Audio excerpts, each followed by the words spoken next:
رضي الله عنه عن النبي صلى الله عليه وسلم قال: من نفس عن مؤمن كربة من كرب الدنيا نفس الله عنه كربة من كرب يوم القيامة. ومن يسر على مؤسر يسر الله عليه في الدنيا والآخرة. ومن ستر مسلما ستره الله في الدنيا والآخرة. والله في عون العبد ما كان العبد في عون أخيه. ومن سلك طريقا يلتمس فيه علما سهل الله له به طريقا إلى الجنة. وما اجتمع قوم في بيت من بيوت الله يتلون كتاب الله ويتدارسونه بينهم إلا نزلت عليهم السكينة وغشيتهم الرحمة وحفتهم الملائكة وذكرهم الله في من عنده. ومن أبطأ به أمره لم يسرع به مثله. رواه مسلم. dari Abi Hurairah radhiyallahu anhu dari Nabi sallallahu alaihi wasallam bersabda, barang siapa yang melapangkan dari orang mukmin kedukaan dunia, niscaya Allah akan melapangkan dia dari satu kedukaan, dari segala kedukaan pada hari kiamat. Dan barang siapa yang memudahkan atas orang yang susah, niscaya Allah akan memudahkan atasnya dalam dunia dan akhirat. Dan barang siapa menutupi rahsia seorang Islam, niscaya Allah menutupinya dalam dunia dan akhirat. Dan Allah selalu menolong hamba-Nya selama hamba-Nya itu dalam usaha menolong saudaranya. Dan barang siapa yang menjalani satu jalan untuk menuntut ilmu, niscaya Allah memudahkan baginya satu jalan kepada syurga. Dan tidak berhimpun satu kaum dalam satu rumah dari rumah-rumah Allah untuk membaca kitab Allah dan mempelajarinya di antara mereka, melainkan diturunkan ke atas perhimpunan mereka itu ketenangan, dan diliputi mereka itu oleh rahmat, dan dilingkungi mereka itu oleh malaikat. Dan Allah menyebut mereka kepada orang yang berada di sisinya. Dan barang siapa yang terlambat dengan dia amalannya, tidaklah akan segera naik dengan dia nisabnya, yakni keturunannya.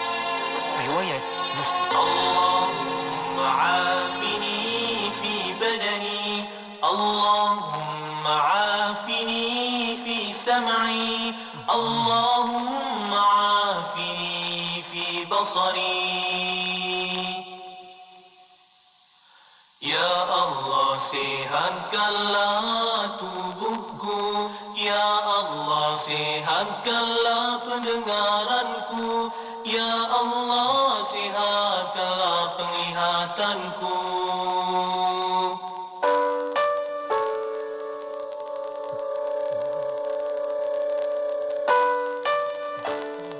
Kita percaya kepada Allah SWT, tetapi seolah-olah perangai kita tidak menggambarkan kesyukuran kita terhadap Yang Maha Kuasa itu.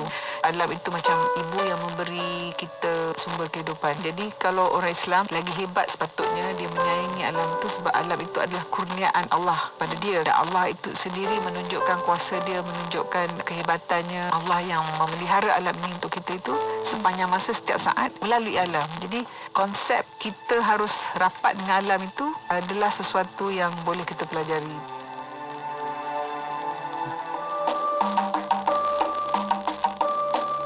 Masjid Zahir Kedah. Masjid Zahir dibina pada tahun 1912 atas usaha yang teramat mulia Tunku Mahmud Ibni Almarhum Sultan Tajuddin Mukarram Shah. Masjid ini terletak di tengah-tengah Bandaraya Al-Ustar Kedah.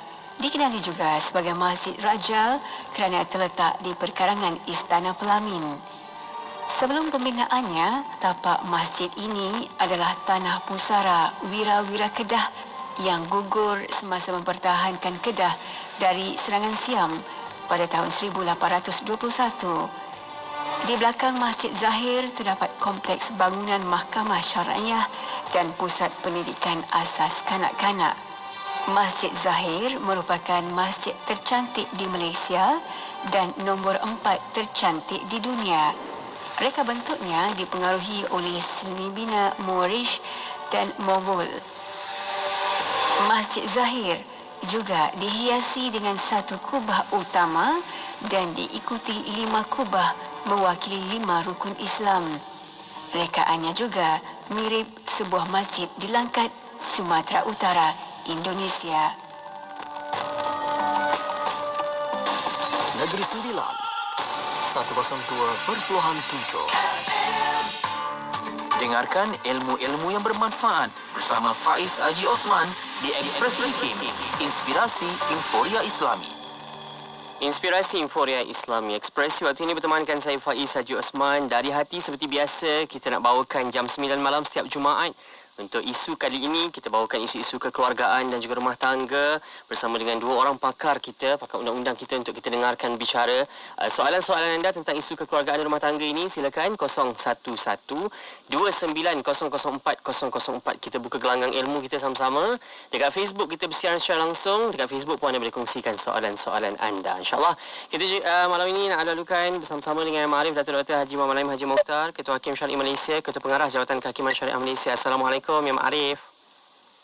Waalaikumsalam warahmatullahi taala wabarakatuh. Is. Sihat? Alhamdulillah Is. Alhamdulillah, saya sihat. Alhamdulillah. Juga bersama dengan Profesor Datuk Profesor Nur Aziah Haji Muhammad Awal, Profesor Undang-Undang Keluarga Wanita dan Kanak-Kanak, Pesuruhjaya Kanak-Kanak Suhakam kita. Assalamualaikum. Waalaikumsalam warahmatullahi wabarakatuh. Sihat Apa khabar Faiz? Saya Alhamdulillah sihat kita ya. Alhamdulillah. InsyaAllah malam ni banyak yang kita nak bicarakan. Sebelum tu, saya nak ucapkan juga sekalung tahniah kepada Yang Ma'arif Datuk Setia Dr. Haji Muhammad Haji Mokhtar hari ini atas penganugerahan darjah kebesaran Datuk Setia Sultan Sharafuddin Idris Shah. Tahniah Yang Ma'arif atas penganugerahan tersebut. Dan insyaAllah malam ni kita nak dengarkan bicara dari hati, soalan-soalan. Kalau minggu lepas bersama dengan Tuan Haji Ikram, banyak sebenarnya soalan yang kita bawakan tentang isu kekeluargaan. Jadi minggu lepas kita bawakan ke minggu ni sebab soalan-soalannya lebih teknikal. Jadi saya simpan yang minggu lepas punya soalan ke minggu ini. Dan soalan-soalan anda sekarang boleh kongsikan bersama-sama 011-290-04-004. Sebelum kita nak jawab persoalan-persoalan sahabat kita ni, sikitlah nak dengar pesanan-pesanan dan nasihat. Kita nak dengar Prof. Datuk Aziah nak kongsikan. Semua orang yelah, saya faham semua orang tak sabar nak jumpa dengan keluarga bila dah dapat peluang untuk rentas negeri. Hari ni khabarnya ke mana jua destinasi sesak, jam dan Plus pun dah umumkan kalau nak berhenti di RNR, gunakan aplikasi untuk buat pesanan makanan dan minum supaya nak jaga jarak tu. Tu bersedianya pihak konsesi lebuh raya ni agar tak berlakulah sesak. Kita harap Tan Sri Dr. Nur Hisham sendiri dah sebut kebanyakan kluster-kluster yang berlaku ni adalah disebabkan perhimpunan keluarga, kerakyatan, majlis kenduri dan sebagainya. Jadi kita nak pesan dekat semua orang. Bukan tak boleh balik kampung. Kita faham semua orang rindu. Tapi kita takut bila lama-lama seronok-seronok leka tentang SOP ni. Yang Prof. Datuk? Bismillahirrahmanirrahim. Assalamualaikum warahmatullahi wabarakatuh. Terima kasih Faiz. Saya pun, kita semua memang Ira dah lama dah berkurung ya, tak pergi ke sana kemari. Saya. Dan dengan demikian memanglah rasa rindu nak bertemu keluarga ya. Tak dapat dinafikan. Semua orang yang saya dengar bila menteri membuat pengumuman, tak payah dalam kereta api, dalam mana-mana program semua dah bisik-bisik. Kita balik kampung lah. Ya, saya mencadangkan supaya balik, kalau ramai adik-beradik duduk di Kuala Lumpur, di negeri-negeri yang lain, kata nak balik Kelantan lah ya. nak balik Kelantan, ambil giliran.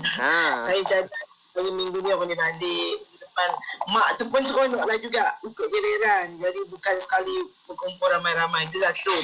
Yang kedua, kalau kita memang datang daripada kawasan yang ada COVID-19, ya, maknanya baru lepas PD misalnya ada lockdown, dan kemudiannya ada lagi peraturan-peraturan yang belum dapat diselesaikan. Kita dapati semalam pun ramai yang yang mendapat COVID-19 tu yang dimaklumkan datang daripada kawasan yang kena lockdown. Lepas tu dia mungkin lari ke dan sebagainya. Keluar ke Yang menyebabkan lain pula mendapat. Sebab kluster yang memang dah ada lockdown. So saya rasa macam mungkin kita kena berhati-hati sedikit. Lepas tu dalam apa juga keadaannya, ingatlah janganlah kita kita mesti selalu pakai mask.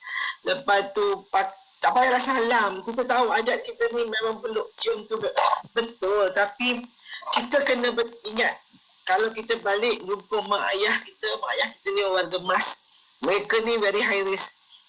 Pergi masjid pun tak dibenarkan. Jadi apatah lagi pergi shopping, pergi apa semua tidak dibenarkan. Jadi kita nak balik jumpa dia, kita pastikan kita tidak membawa penyakit kepada mereka. Dan itu saya rasa satu yang kita ingat. Dan tentunya kita tidak berhenti berdoa lah. Berdoa supaya Allah jauhkan kita dari penyakit ni. Dan kita terus berdoa supaya Allah segerakan menjadikan Malaysia negara yang kita panggil bebas COVID lah. Memang saya rasa bukan sesuatu yang mustahil. InsyaAllah kita mesti yakin dengan doa kita. Dan kita juga berusaha, kita tahu kita dah beli vaksin dan kita juga tahu kita semua bekerjasama. Kita jaga kita. Jadi saya mengingatkan semua, tambah pula hari ni Selangor cuti. Selangor cuti semalam dah mula dah orang berarak. Betul. Ada balik Johor, ada balik Negeri Sembilan, ya. Dan kenduri Kedara pun, ya, bila berkumpul adik-beradik, kalau saya lah adik-beradik berkumpul, habis seekor kambing memang ramai.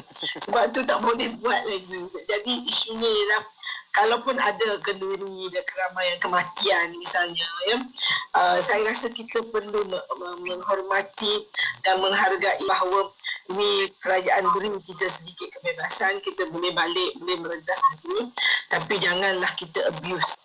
Dan pastikan, kalau saya tak nak balik kampung, saya rasa kalau jauh ke Kelantan, ke Penang, bawa bekal siap-siap, senang, berhenti dekat RR tu setakat nak makan, nak beranak. Lepas tu kalau nak pergi toilet, nak ambil nak sembahyang, itu keperluan asas, very basic. Dan pastikan social distance tu memang kita observe. Itu nasihat saya. Dan sebab kita ni berharap sangat, sebab kita 2021 kita nak anak pergi sekolah, kita nak menjadi kehidupan yang bukanlah sebebas dahulu, tetapi sekurang-kurangnya sekolah boleh buka, universiti boleh berjalan seperti biasa. Sebab saya rasa sedih, ada juga saya jumpa ibu bapa, dia kata anak saya masuk universiti tapi dia kata tak rasa macam masuk universiti. Anak yang masuk 1 tahun ni, ya, dia rasa anak saya ni, dia kata betul sekolah 3 bulan lepas tu dah tak sekolah dah.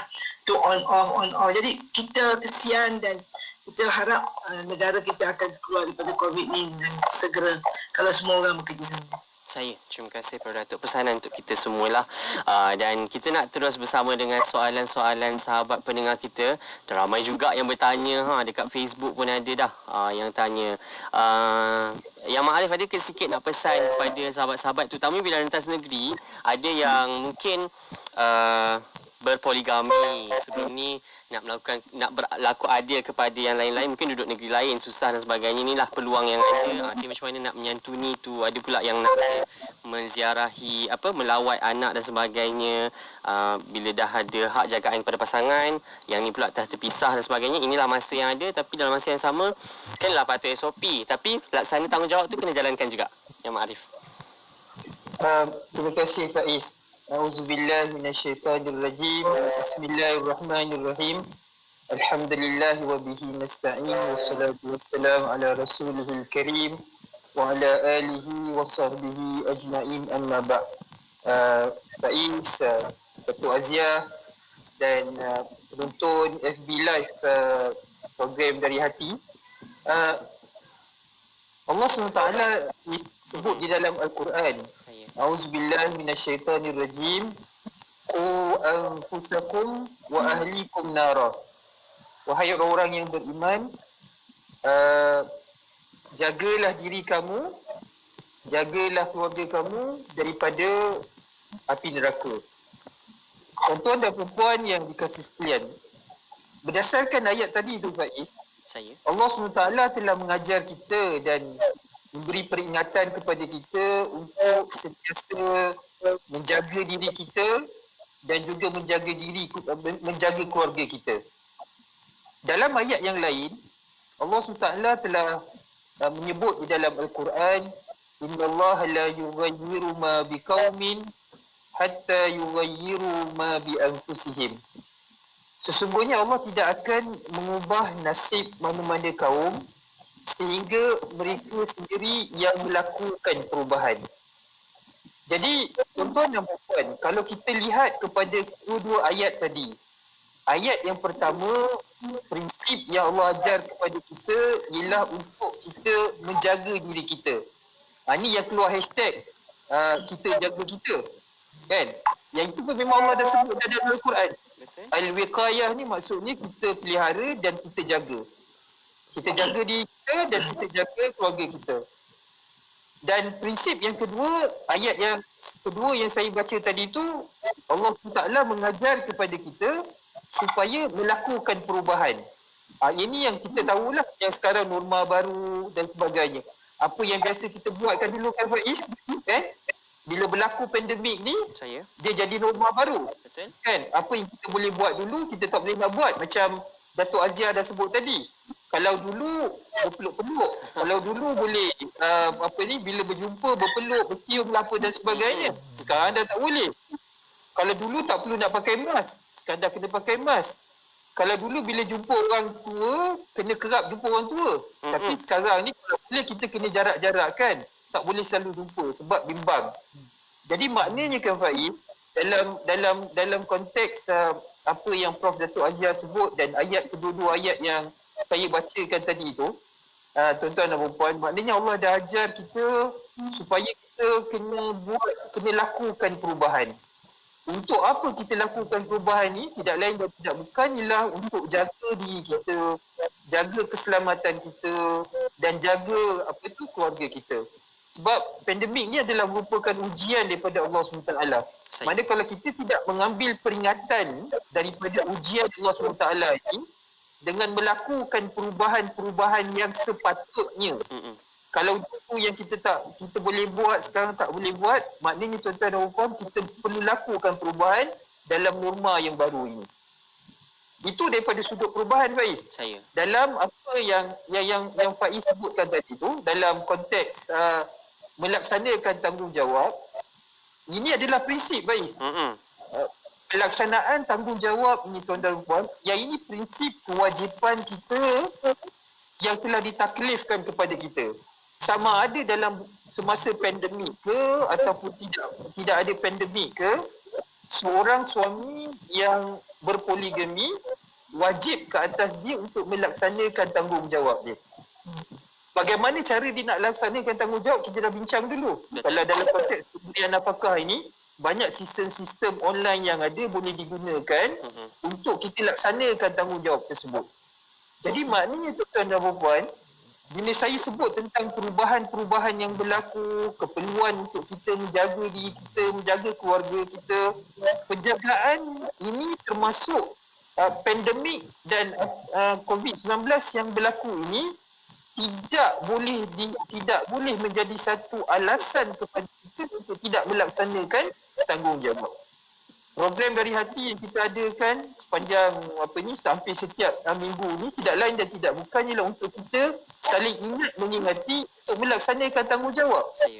Dalam apa jua keadaan, tanggungjawab ini perlu dilaksanakan. Jadi itu key point kita dalam kita melakukan perubahan, dalam kita nak menjaga diri kita, menjaga keluarga kita ni tuan-tuan dan puan, maknanya untuk kita bina keluarga yang sakinah, ada ketenangan, ada mawaddah, kasih sayang dan juga rahmat. The key point dia tuan-tuan dan puan ialah untuk kita melaksanakan amanah dan tanggungjawab ini dengan sebaik-baiknya. Sebab kalau kita gagal untuk melaksanakan amanah ini, Nabi dah sebut pada kita, kullukum ra'in wa kullukum mas'ulun an ra'iyatihi. Setiap seorang daripada kamu adalah orang yang bertanggungjawab. Dan kita yang bertanggungjawab ini akan bertanggungjawab apabila kita bertemu dengan Allah SWT tadi tu. So jadi itu yang saya nak simpulkan Faiz. Pertama, prinsip kita untuk menjaga diri kita, menjaga keluarga. Dan yang kedua ialah untuk melakukan perubahan-perubahan sekiranya Allah turunkan sesuatu ujian dan menjadi penting untuk kita melakukan perubahan. Dan dalam kita nak melaksanakan penjagaan dan juga melakukan perubahan ini, ianya tidak mengecualikan kita daripada melaksanakan tanggungjawab dan amanah yang telah ditaklifkan dan diwajibkan kepada kita. Wallahu a'lam. Terima kasih Yang Ma'arif untuk jawapan tersebut, untuk peringatan untuk kita semualah. Dan kita nak terus kepada soalan sahabat pendengar kita. Satu kita nak raikan sebelum kita rehat sekejap. Rakan kita bertanya, adik saya pernah ceraikan isterinya talak 2 secara bertulis bulan Mac lalu. Setelah itu mereka rujuk kembali pada hari yang sama. Kemudian bulan Mei yang lalu mereka gaduh sekali lagi dan halau isterinya untuk pulang ke rumah ibunya. Dan pada masa yang sama si suami berniat untuk ceraikan isterinya. Usia perkahwinan mereka baru setahun dan dikurniakan seorang anak lelaki berusia 3 bulan. Apakah status perkahwinan mereka? Dan katanya semua lafaz ini berlaku di luar mahkamah tanpa pengetahuan keluarga. Harap penjelasan lah boleh dikongsikan. Okey, Ahmad Arif berkaitan dengan perkara ini. Okey, terima kasih kepada yang bertanya soalan tadi, puan ataupun tuan yang bertanya soalan tadi. Di dalam akta ataupun undang-undang keluarga Islam telah memperuntukkan Faiz satu section khas di bawah tajuk pengesahan perceraian di luar dan tanpa kebenaran mahkamah. Diperuntukkan secara khusus. Tuan-tuan dan puan-puan, kenapa kerajaan penggubal undang-undang memperuntukkan satu seksyen khusus berkaitan dengan isu lafaz cerai di luar dan tanpa kebenaran mahkamah ini? Tidak lain dan tidak bukan, tujuan dia ialah untuk memastikan ada satu pihak otoriti yang berautoriti untuk menentukan sama ada sesuatu perceraian yang berlaku di luar dan tanpa kebenaran mahkamah itu sabit ataupun tidak. Bila kita ada peruntukan tersebut kan Faiz, bermakna setiap suami dan isteri yang mengetahui bahawa telah ada satu lafaz cerai yang dibuat di luar mahkamah, maka hendaklah mengemukakan aduan tersebut di mahkamah syariah. Dengan lain perkataan, apabila aduan ini dikemukakan kepada seorang hakim, maka isu pertikaian sama ada perceraian itu berlaku ataupun tidak timbul Faiz. Masyarakat akan menjadi kisur, masyarakat akan menjadi porak-peranda kalau apabila persoalan berkaitan sabit ataupun tidak perceraian itu dirujuk kepada berbagai pihak.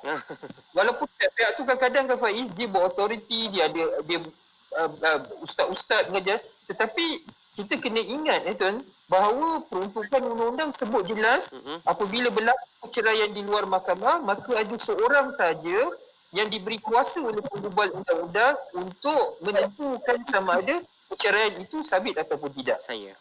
Maka berbalik kepada soalan yang dikemukakan oleh abang ataupun kakak kepada adik yang bertanya tadi tu, maka saya dan juga Prof Azia selalu sebut dalam nak menentukan sama ada perceraian itu sabit, dan kalau sabit berapa kali perceraian itu dah sabit jatuh talak, maka saya menasihatkan Faiz untuk adik tadi ataupun isterinya yang telah bercerai ataupun suaminya telah lafaz cerai tadi tu untuk mengemukakan aduan di bawah seksyen 57 yang saya sebut tadi tu. Tak payahlah nak rujuk kepada jiran sebelah ke apa dan sebagainya. Maknanya dia boleh rujuk. Kalau katakan kan Faiz, saya sekarang pun dan Prof Azia, kalau kami beri pandangan pun sama ada perceraian itu sabit ataupun tidak, kita nak kena tahu Faiz. Satu, kita nak kena tahu apa bentuk lafaz tu. So, adik dia tadi tu bila dia lafaz, kita nak tahu sama ada lafaz tu sarih, jelas atau kinayah. Lafaz tu nak kena tahu. Kemudian kalau katakan rujuk, disebut tadi rujuk berlaku. Macam mana bentuk rujuk tadi tu berlaku? Yang ini pun ditentukan. Kan? So, jadi sebagai cadangan saya tadi tu, maka saya minta kepada yang bertanya soalan tadi tu, kalau boleh, untuk dia menasihatkan kepada adik dan isteri dia tadi tu untuk memfailkan aduan tuntutan di bawah Seksyen 57 di Mahkamah Syariah tempat mereka bermasautin, supaya hakim tadi itu dapat menentukan. Dan apabila ketentuan ini Faiz telah dibuat, kan, maka tidak timbul masalah sama ada nak menentukan status perkahwinan antara suami isteri tadi tu. Sebab seorang hakim telah membuat keputusan mensabitkan ataupun tidak mensabitkan perceraian tersebut. Jadi ini penting Faiz. Kenapa aduan tadi tu perlu dikemukakan di mahkamah syariah tempat dia bermasautin. Nabi SAW menyebut puan ataupun tuan, da' ma yaribuka ila ma la yaribuka. Tinggalkan apa yang meragukan kamu kepada apa yang tidak meragukan kamu. Jadi bagaimana nak menghilangkan keraguan tersebut, maka undang-undang telah memperuntukkan Seksyen 57 supaya suami adik tadi dan isteri dia mengemukakan aduan di hadapan hakim mahkamah syariah, dan apabila hakim mahkamah syariah tersebut kan Faiz telah membuat keputusan bahawa perceraian tadi itu sabit, rujuk tadi itu telah sabit ataupun tidak sebaliknya, maka itulah keputusan, itulah pandangan yang kita pegang. Kalau ada orang luar sana Faiz kata oh tak sabit, sedangkan kita maknanya jangan pening-pening kepala, ikut saja apa keputusan yang telah hakim. Ini punca dia dan tujuan dia kenapa penggubal undang-undang telah memberikan kuasa untuk menentukan sama ada perceraian di luar mahkamah tadi sabit ataupun tidak kepada seorang individu yang bernama hakim mahkamah syariah tempat mereka itu bermasautin. Wallahu alam. Terima kasih Ahmad Arif. Harapnya jangan tangguh-tangguhlah benda ni pergi rujuk terus. Betul. InsyaAllah kita rehat sekejap.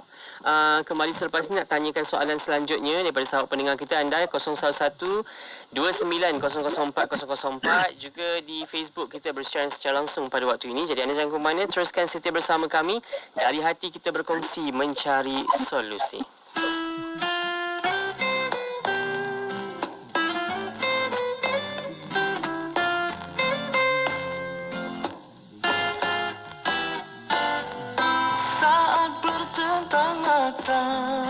Tak ku menduga kau kan menjadi milikku.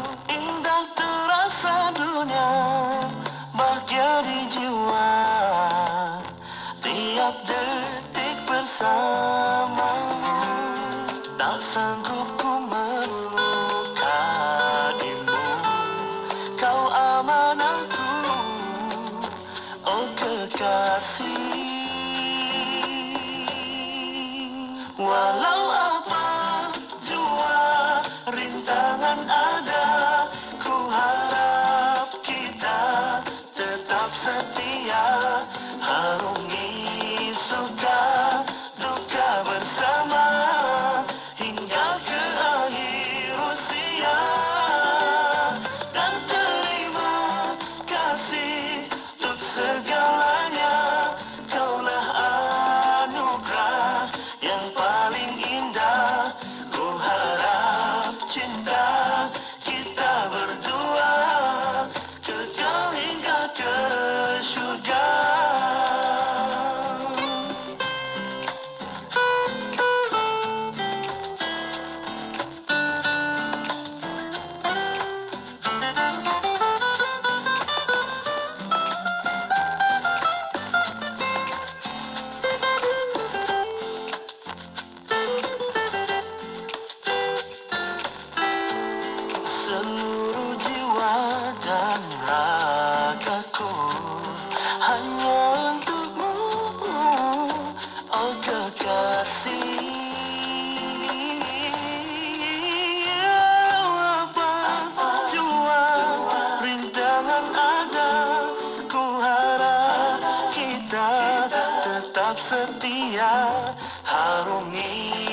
memberi anda motivasi terbaik di waktu pagi bersama Pian dan Hazwan di Warna Pagi IKIM.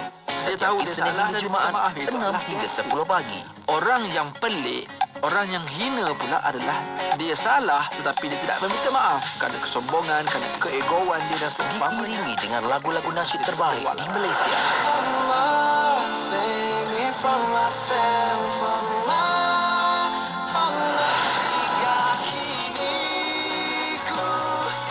Terus setia bersama IKIM, inspirasi Inforia Islami. Tidak kira di mana jua, kami sentiasa bersama anda. IKIM, inspirasi Inforia Islami. Yep, yang dalam perjalanan hati-hati kami doakan anda selamat sampai ke destinasi. Mandu tenang-tenang sambil dengarkan siaran Radio IKIM ini. Semoga banyak ilmu yang kita nak bicarakan pada malam ini berkaitan dengan isu kekeluargaan dan juga rumah tangga. Soalan-soalan anda kemukakan dekat Facebook kami, IKIM FM, juga WhatsApp 01129004 004. Kita nak bersama dengan seorang sahabat kita yang dihantarkan sebelum ini. Dia tanya bagaimana seorang isteri nak menghadapi suami yang telah mempunyai berbelas orang anak dan beberapa orang isteri ingin berkahwin lagi sedangkan nafkah zahir dan batin tak diberi secukupnya. Prof Datuk mungkin. Inilah kalau saya nak katakan bahawa kita tak dimaklumkan berapa orang isteri dan kalau dah cukup 4 tu tak bolehlah dia kahwin lagi sebenarnya. Kecuali dia menceraikan seorang, dan kalau dia berbuat demikian saya rasa dia ni ada masalah lah bagi saya. Ya, dalam Islam pun dia dah tetapkan boleh kahwin sampai 4, tapi itu pun atas ada alasan-alasan yang menyebabkan dia boleh berkahwin lebih dari satu. Sedangkan dalam kita pun tahu ya, perkahwinan ni ada isu tanggungjawab ya, hak dan tanggungjawab. Dan kalau yang perkara paling asas yang paling penting dalam perkahwinan itu ialah nafkah zahir dan batin. So, yang dua-dua ni dia tak boleh selesaikan. Sedangkan kalau kita tengok dalam taklid itu sendiri ya, dalam perintah taklid jika suami itu tidak balik lebih daripada 4 bulan tu, tak bagi nafkah zahir, tak bagi nafkah batin. Tak balik tu tak bolehlah bagi nafkah batin ya. Jadi dari segi tu dia memang sebenarnya tidak layaklah untuk berkahwin, sebab tu membenarkan isterinya memohon untuk bercerai.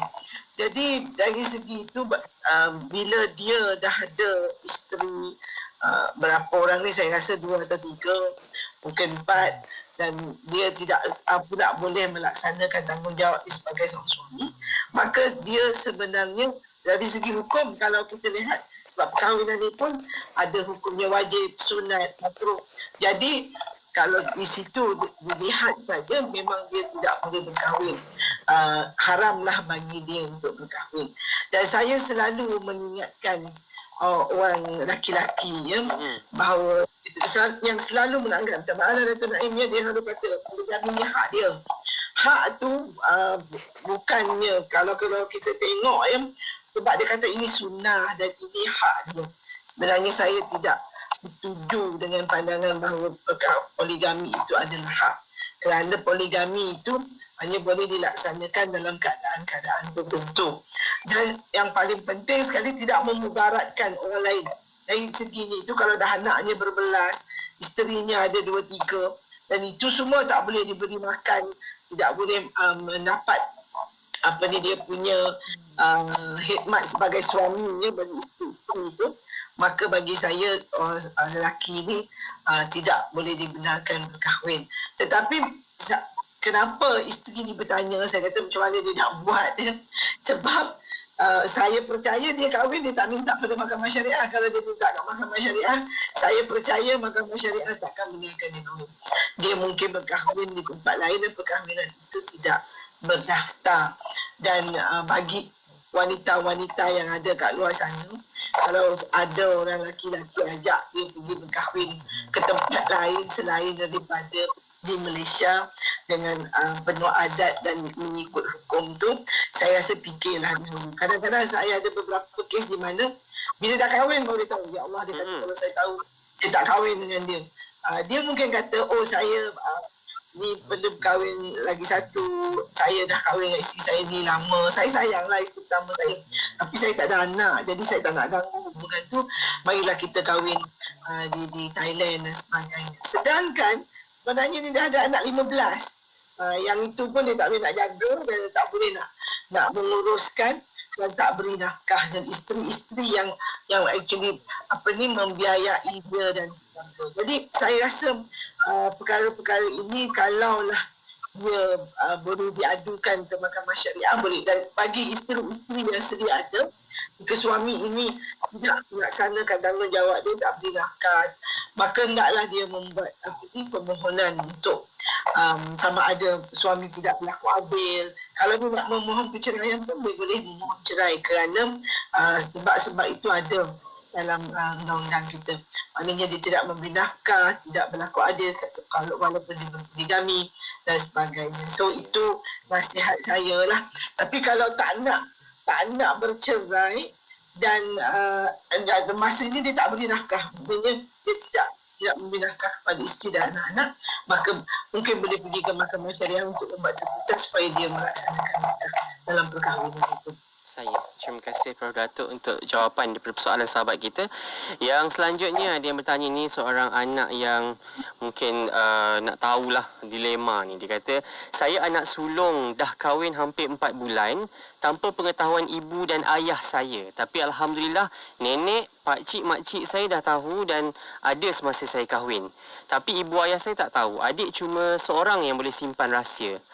Tu je yang tahu. Sebab ibu saya takut saya dengar cakap isteri dan takut keuangan saya tak mampu.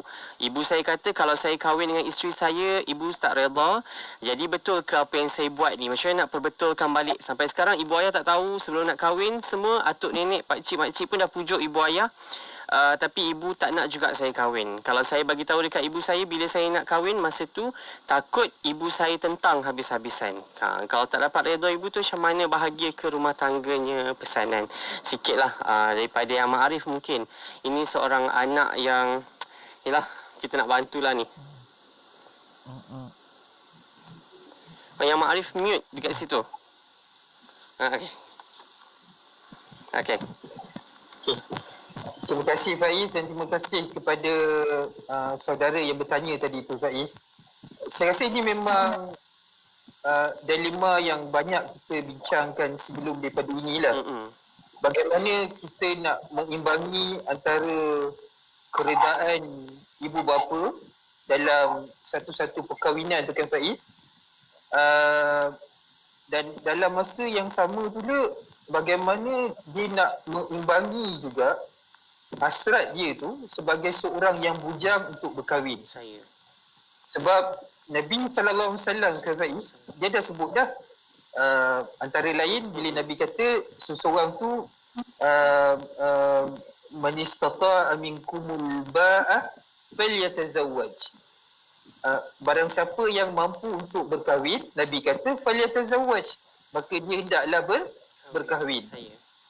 Kita tahu juga kan Faiz bahawa perkahwinan ini adalah sunnah Nabi SAW yang mampu untuk mengawal nafsu orang-orang bujang ni. Sebab tu Nabi kata kalau katakan seseorang tu kalau dia nak tundukkan nafsu dia, maka dia puasa kan.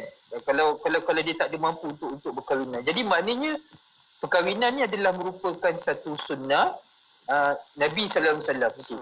Dalam masa yang sama juga Nabi ajar kita tungkahul mar'atu li arba'in.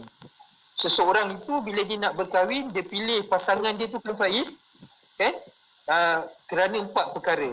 5 liha sebab hartanya, lijama liha kerana kecantikan dia, kan? Lepas tu linasabiha kerana dia punya keturunan dia, walidiniha dan kerana agamanya, fazfar bizatid din taribat yadaka. Pilihlah yang ada agama, niscaya akan selamatlah kamu. Jadi kan Faiz, bila kawan kita yang bertanya soalan tu tadi Faiz kan, bila dia tengok pada hadis Nabi tadi tu, dia kata Nabi galakkan dia untuk berkahwin, dia bujang, dia bimbang untuk dia takut jatuh dalam kemaksiatan. Dia dah jumpa seorang wanita kan yang memenuhi kriteria tadi tu. Kalau tak empat kriteria tadi Faiz, dia nampak daripada sudut agamanya kan Faiz, dia nampak dah sempurna di situ. Jadi cuma dalimah dia kan Faiz, sila ibu dia tu tak bersetuju. Itu je dalimah. Jadi macam mana dia nak mengimbangi antara tanggungjawab dia kepada ibu, keredaan ibu dia dalam nak menentukan kebahagiaan dia dalam perkahwinan dia dengan pasangan dia tadi tu, dan dalam masa yang sama ialah dia telah bertemu dengan kriteria yang Nabi sebut tadi tu. Kalau dia tak ambil keputusan sekarang, lari pula. Orang kata kalau jangan tunggu lama-lama kan, nanti kebas orang lah nanti kan. Jadi kan, jadi bila dia nampak dah, saya ingat lah bila apa tu yang bertanya soalan tadi tu, bila dia dah nampak macam tu, dia pun ambil keputusan kan untuk dia bernikah.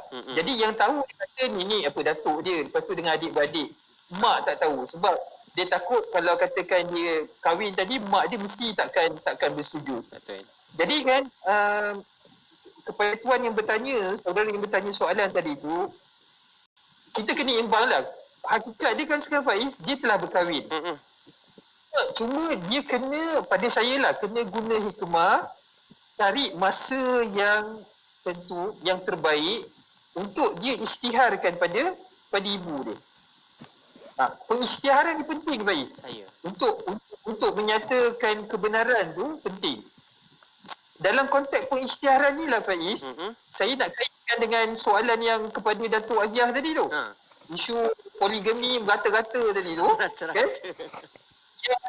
Yang mana suami nak berkahwin, dia tahu dalam undang-undang, di bawah undang-undang kekeluargaan Islam ni, isteri yang sedia ada tadi tu perlu dipanggil ke mahkamah. Okey. Faiz nampak tak Fiz? Kenapa dalam undang-undang tadi tu, bila mana seorang suami failkan permohonan poligami, permohonan tersebut hendaklah diserahkan kepada isteri tadi. Dengan tujuan kan Faiz, supaya isteri tadi dia mengetahui bahawa suami dia tadi tu hendak berpoligami. Dia akan bantu mahkamah untuk memberikan keterangan sama ada kan suami tadi tu ada kemampuan untuk berlaku adil ataupun tidak. Di situ rasional dia kenapa undang-undang tadi tu memaklumkan kepada isteri yang sedia ada. Dalam konteks pemakluman ni Faiz, kadang-kadang apa yang berlaku wal-iyazubillah, ada kes-kes yang melibatkan pemalsuan. Bila undang-undang kata permohonan tadi tu hendaklah diserah sampaikan kepada isteri yang sedia ada, dia bagi alamat mana dia bagi. Sebab takut isteri tadi tu tahu alamat. Wujudkan satu alamat yang tak ada, fictitious, kan? Wujudkan alamat tadi tu dan seolah-olah isteri tadi tu tinggal di situ. Satu. Yang kedua pula, bila dia sampaikan, bila undang-undang kata kena serah sampaikan ke diri kepada isteri tadi tu. Apa dia buat Faiz? Yang menyerah sampaikan tadi tu, dia pergi palsukan pula, turunkan tanda tangan isteri tadi tu. So dia tujuannya Faiz ialah undang-undang tadi kata nak kena isytiharkan. Sebab Faiz, saya ambil peluang ni Faiz untuk sebab soalan tadi tu kepada Datuk Aziah melibatkan poligami. Yang saya sebutkan tadi tu bila konteks anak tadi tu, keperluan dia untuk mengisytiharkan, memaklumkan kemudian kepada ibu dia tadi tu bahawa akad nikah tadi tu telah berlaku.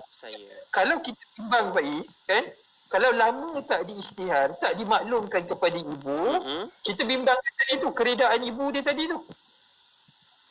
So jadi kalau boleh kita nak dapatkan kedua-duanya sekali.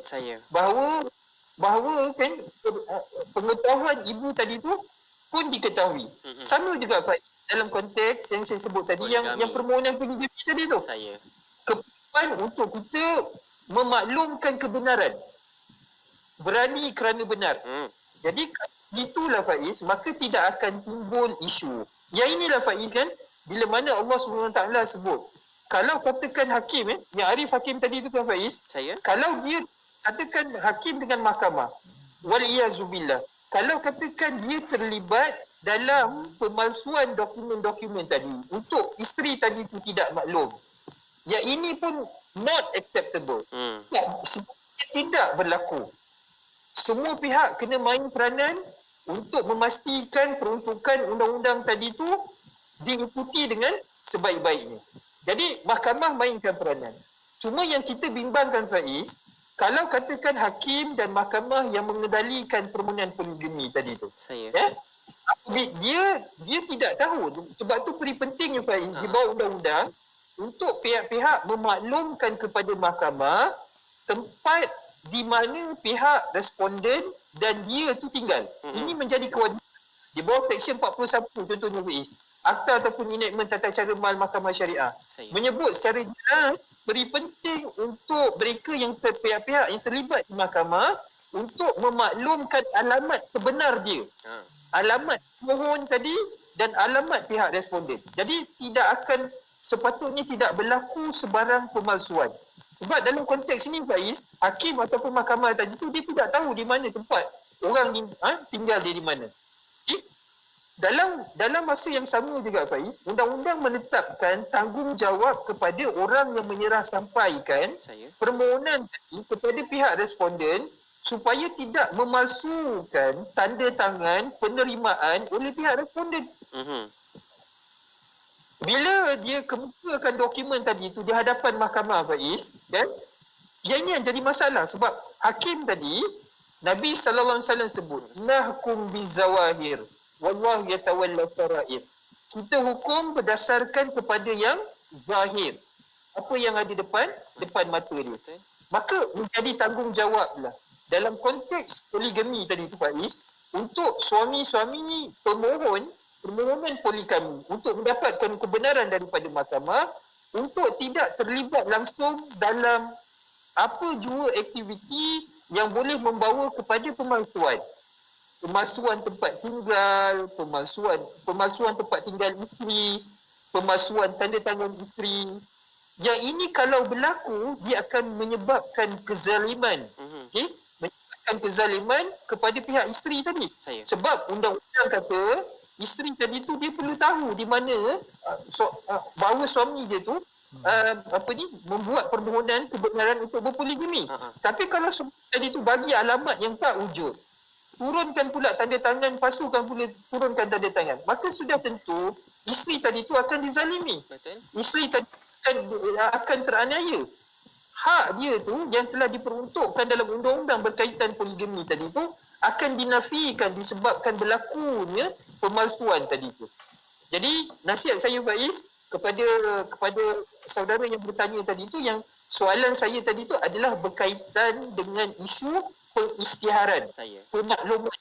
Memaklumkan kepada ibu apabila sampai waktu yang terbaik untuk dia maklumkan kepada ibu dia. Dan dalam soalan yang berkaitan dengan Prof. Aziah tadi tu, kepada suami-suami yang memfailkan permohonan poligami tadi tu perlu mengisytiharkan alamat isteri yang sebenar, tanda tangan isteri yang sebenar dalam permohonan poligami tadi tu. Maka kalau berlaku penipuan, Faiz, Nabi dah sebut ayatul munafik, ayat tanda-tanda orang munafik tadi tu, apabila dia bercakap kazaba, dia mendustakan. Memasukkan tanda tangan, memaklumkan kepada mahkamah alamat yang salah tadi, ini adalah perbuatan fasik. Ini adalah perbuatan munafik. Sebab munafik ni dia tidak akan menyatakan kebenaran yang sebenar. Wallahu a'lam. Terima kasih Yang Ma'arif. Ni kiranya nak menegakkan undang-undang ni bukan pengamal undang-undang sahaja semata-mata berperanan. Semua orang ada peranan bersama-sama untuk menegakkan undang-undang. Janganlah palsu-palsukan apa pun dokumen-dokumen rasmi ini. Macam yang Ma'arif sebut tadi, ni qulil haq walau kana murra. Ni memang kena cakap betul-betul ni. Walau pahit nak telan pun, cakaplah benda yang betul. Jika saya boleh tambah, masalahnya realiti ya. Saya cakap realiti lah ya. Sebab yang Arif kita berada di mahkamah, dia menerima dokumen dan dia sangatlah bergantung kepada keikhlasan, amanahnya orang yang membuat permohonan. Ya. Saya rasa banyak kes di mana isteri kata, saya tak tahu pun suami saya kahwin, memohon dan sebagainya. Kalau dulu-dulu betul, ramai yang kata malam-malam kalau tangan terasa sejuk tu sebab suami ambil tanda tangan. Sekarang tak ada tanda tangan dah.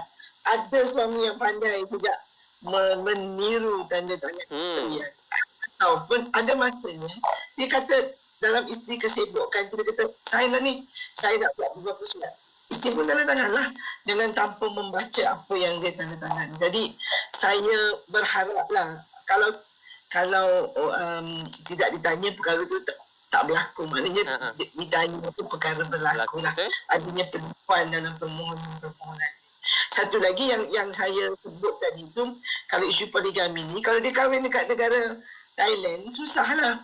Dan biasa ramai yang berpoligami ni kahwin dulu, kemudiannya dia balik untuk mendaftarkan perkahwinan. Ada juga perkahwinan yang tak berdaftar. Yang mendaftar di Malaysia tu, itu yang ramai bagi saya ialah peruntukan undang-undangnya sepatutnya ialah semasa suami memohon untuk mendaftarkan perkahwinan itu, isteri yang sedia ada mesti dipanggil.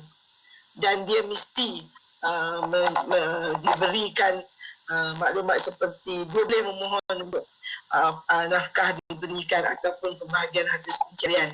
Ini perkara-perkara yang sepatutnya isteri buat. Bila tahu suami nak mendaftarkan perkahwinan dia yang dibuat di luar negara, maka isteri itu ada hak untuk memohon perkara-perkara itu juga. Itu satu lagi ialah dalam isu anak ni tadi, saya cuma nasihat saya kepada anak-anak dalam nak mendirikan rumah tangga. Kita nak memulakan rumah tangga kita ni, bila kita nak kahwin, kita memang mengimpikan perkahwinan yang mawaddah warahmah, yang bahagia. Sebab itulah kita nak kahwin tu, kita minta restu daripada ibu bapa kita. Kita tidak sebagai ibu bapa berdoalah yang baik-baik sahaja untuk anak kita. Ini saya mengingatkan diri saya dan juga rakan-rakan yang menjadi ibu mertua dan sebagainya. Sebab kita bila kita menyatakan sesuatu kepada anak, mak tak suka, kau tak boleh kahwin dengan dia. Kalau kau kahwin dengan dia, kau bukan anak. Bayangkan perkara itu dinyatakan oleh seorang ibu.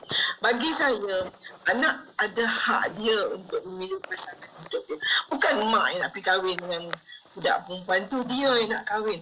Dan kalau dia rasa dia sudah berkemampuan untuk berkahwin, maka ibu yang paling penting ialah, ya Allah, doakan anak, bahagiakan dia, murahkan rezekinya, dan semoga rumah tangga yang dia bina ini dapat bahagia sampai akhir hayat dia.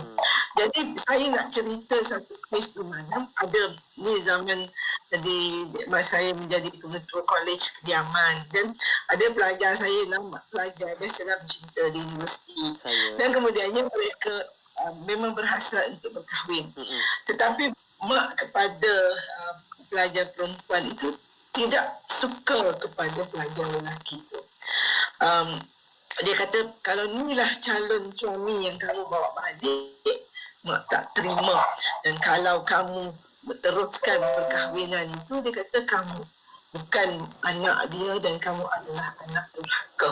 Dia sebut secara jelas. Dua pelajar ini datang berjumpa saya. Dia datang siap bawa borang. Dia nak lari kahwin ke Thailand. Itu ceritanya. Dan saya berbual dengan mereka. Saya kata, kamu ni dah tahu, mak cakap secara jelas dia tak benarkan kamu berkahwin. Jadi saya kata, katalah kamu pergi ke Thailand berkahwin. Dalam perjalanan pulang itu kamu mendapat kemalangan semuanya. Ya? Dan katalah meninggal ke, cedera ke. Bayangkan, kamu ni mak dah cakap, kalau kamu kahwin juga, kamu anak durhaka. Kamu nak tidak. Dan kita tahu, syurga anak itu di tapak kaki ibunya, kata. Kita dah tahu dah. Saya kata, fikirlah, kamu fikir. Fikir sejelas-jelasnya. Dan kalau kamu kahwin juga tak berlaku apa-apa, lepas tu kamu nak bagi tahu bagaimana. Betul. Saya kata, kalau kamu nak saya pergi jumpa ibu kamu pun saya boleh pergi. Tetapi mintalah restu ibu itu sebelum berkahwin. Pelajar ini tidak jadi kahwin. Mereka tak kahwin pun. Sebab mereka kata, mereka balik dan berfikir, mereka kata betul lah, kami perlu cari ruang di mana mas ibu itu boleh menerima dia. Mereka kata belajar dulu, habiskan pelajaran ni. Tak apa. InsyaAllah kalau ada jodoh, Allah dah tentukan jodoh kamu, kamu akan kahwin juga. Itu satu contoh yang saya rasa anak-anak mesti berfikir panjang. Sebab ada beberapa kes yang saya ada. Ya. Ada satu kes, dia tak balik. Mak tu tak tahu untuk 10 tahun perkahwinan dia tu. Ibu bapa tak tahu bahawa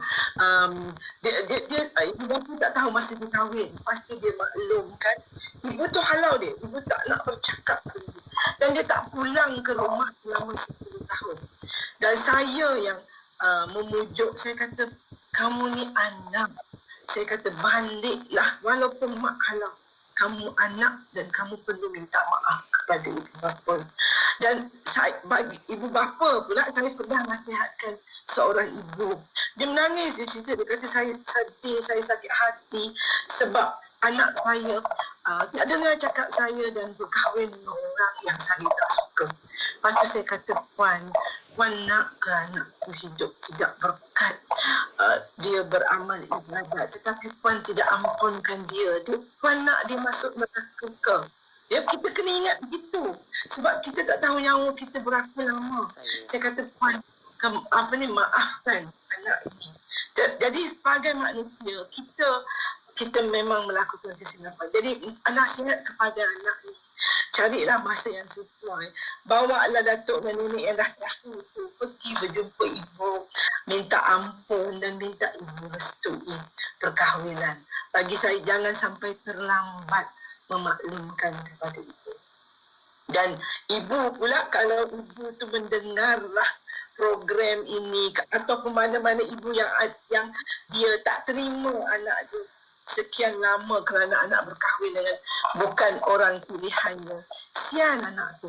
Dia hidup, dia sampai cucu tanya, Mak kenapa kita tak balik rumah nenek? Saya tak ada nenek ke? Sian. Jangan sampai begitu. Sebab saya ada satu kes. Dia tak balik dan cucu. Sebab dia duduk di kawasan perumahan. Masa Hari Raya semua orang balik kampung. Ini masa COVID. Semua orang nak balik. Mesti dia tanya, saya tak ada nenek ke? Saya tak ada atuk ke? Kita tak kesian ke? Dan biasanya dalam satu kes lagi, 2-3 kes yang saya tahu, bila anak pulang membawa cucu mak tu, lembiklah hatinya ibu kan. Bila dia tengok begitu, anak itu bahagia juga. Terimalah anak itu. Jangan dihalau dia. Jangan dimarah dia. Anak kita. Itu nasihat saya. Terima kasih Prof. Dato' Aziah atas nasihat pesan seorang ibu. InsyaAllah kita dengarkan. InsyaAllah kembali selepas ini. Kita rehat sekejap. Sekali lagi soalan-soalan anda. Kejap lagi saya bacakan. Ada beberapa soalan dah rakan kita berkongsi dekat Facebook, dekat WhatsApp pun. InsyaAllah kita berehat sekejap. Kembali selepas ini. Dari hati kita berkongsi mencari solusi. Radio IKIM 2020 memberi anda pengisian terbaik di waktu pagi bersama Tian dan Hazwan di Warna Pagi IKIM setiap Isnin hingga Jumaat 6 hingga 10 pagi. An-Nur yang mana nak menghabiskan 30 juzuk dalam masa 55 hari. program tu lebih kurang 90 hari lah. Subhanallah. Dan Darwis sendiri Diiringi dengan lagu-lagu nasyid terbaik di Malaysia.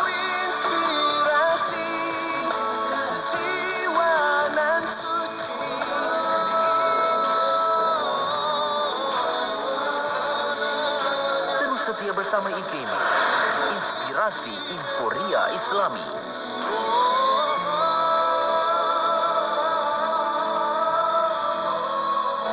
Ayo sertai kempen Jom Menyumbang RM50 demi pembebasan Masjid Al-Aqsa dan Palestin. Hubungi kami 0389267019 dan layari Facebook Aman Palestin. Dengan roh, dengan darah, kami berkorban untukmu ya Aqsa. Untuk mendapatkan produk-produk keluaran IKIM di pasaran. Sabar dulu. Dengar ni. Cakap dengan saya ke? Ya, semestinya. Sekarang ada promosi buku IKIM. Diskaun? 40%. Hah? Serius? Tapi dekat mana? Layari je www.ikimniaga.my atau call 0362046389. Cepat. Tunggu apa lagi? 2 hari je. 11 dan 12 Disember ini. Okey, baik Encik Radio. Kenapa pula aku cakap dengan radio aku sendiri? Bicara bermanfaat pelbagai segmen. Rancangan dakwah setiap hari. Lagu-lagu Islami sepanjang masa. Dengarkan di IKIM, Inspirasi Inforia Islami. Buku terbitan IKIM bertajuk Akal, Ilmu dan Pendidikan membahaskan hubungan antara akal, ilmu dan pendidikan berpandukan kerangka pemikiran Ahli Sunnah wal Jamaah. Karya ini bermula dengan penelitian terhadap akal selaku lokus ilmu sekaligus sasaran utama pendidikan. Antara isu-isu yang disarati adalah hubungan akal dengan khabar, akal sebagai pengendali dan pengawas diri, kemerdekaan akal, kemampuan akal untuk meneliti dirinya sendiri, kemampuan akal untuk memandang kehadapan, dan ilmu sebagai intisari akal.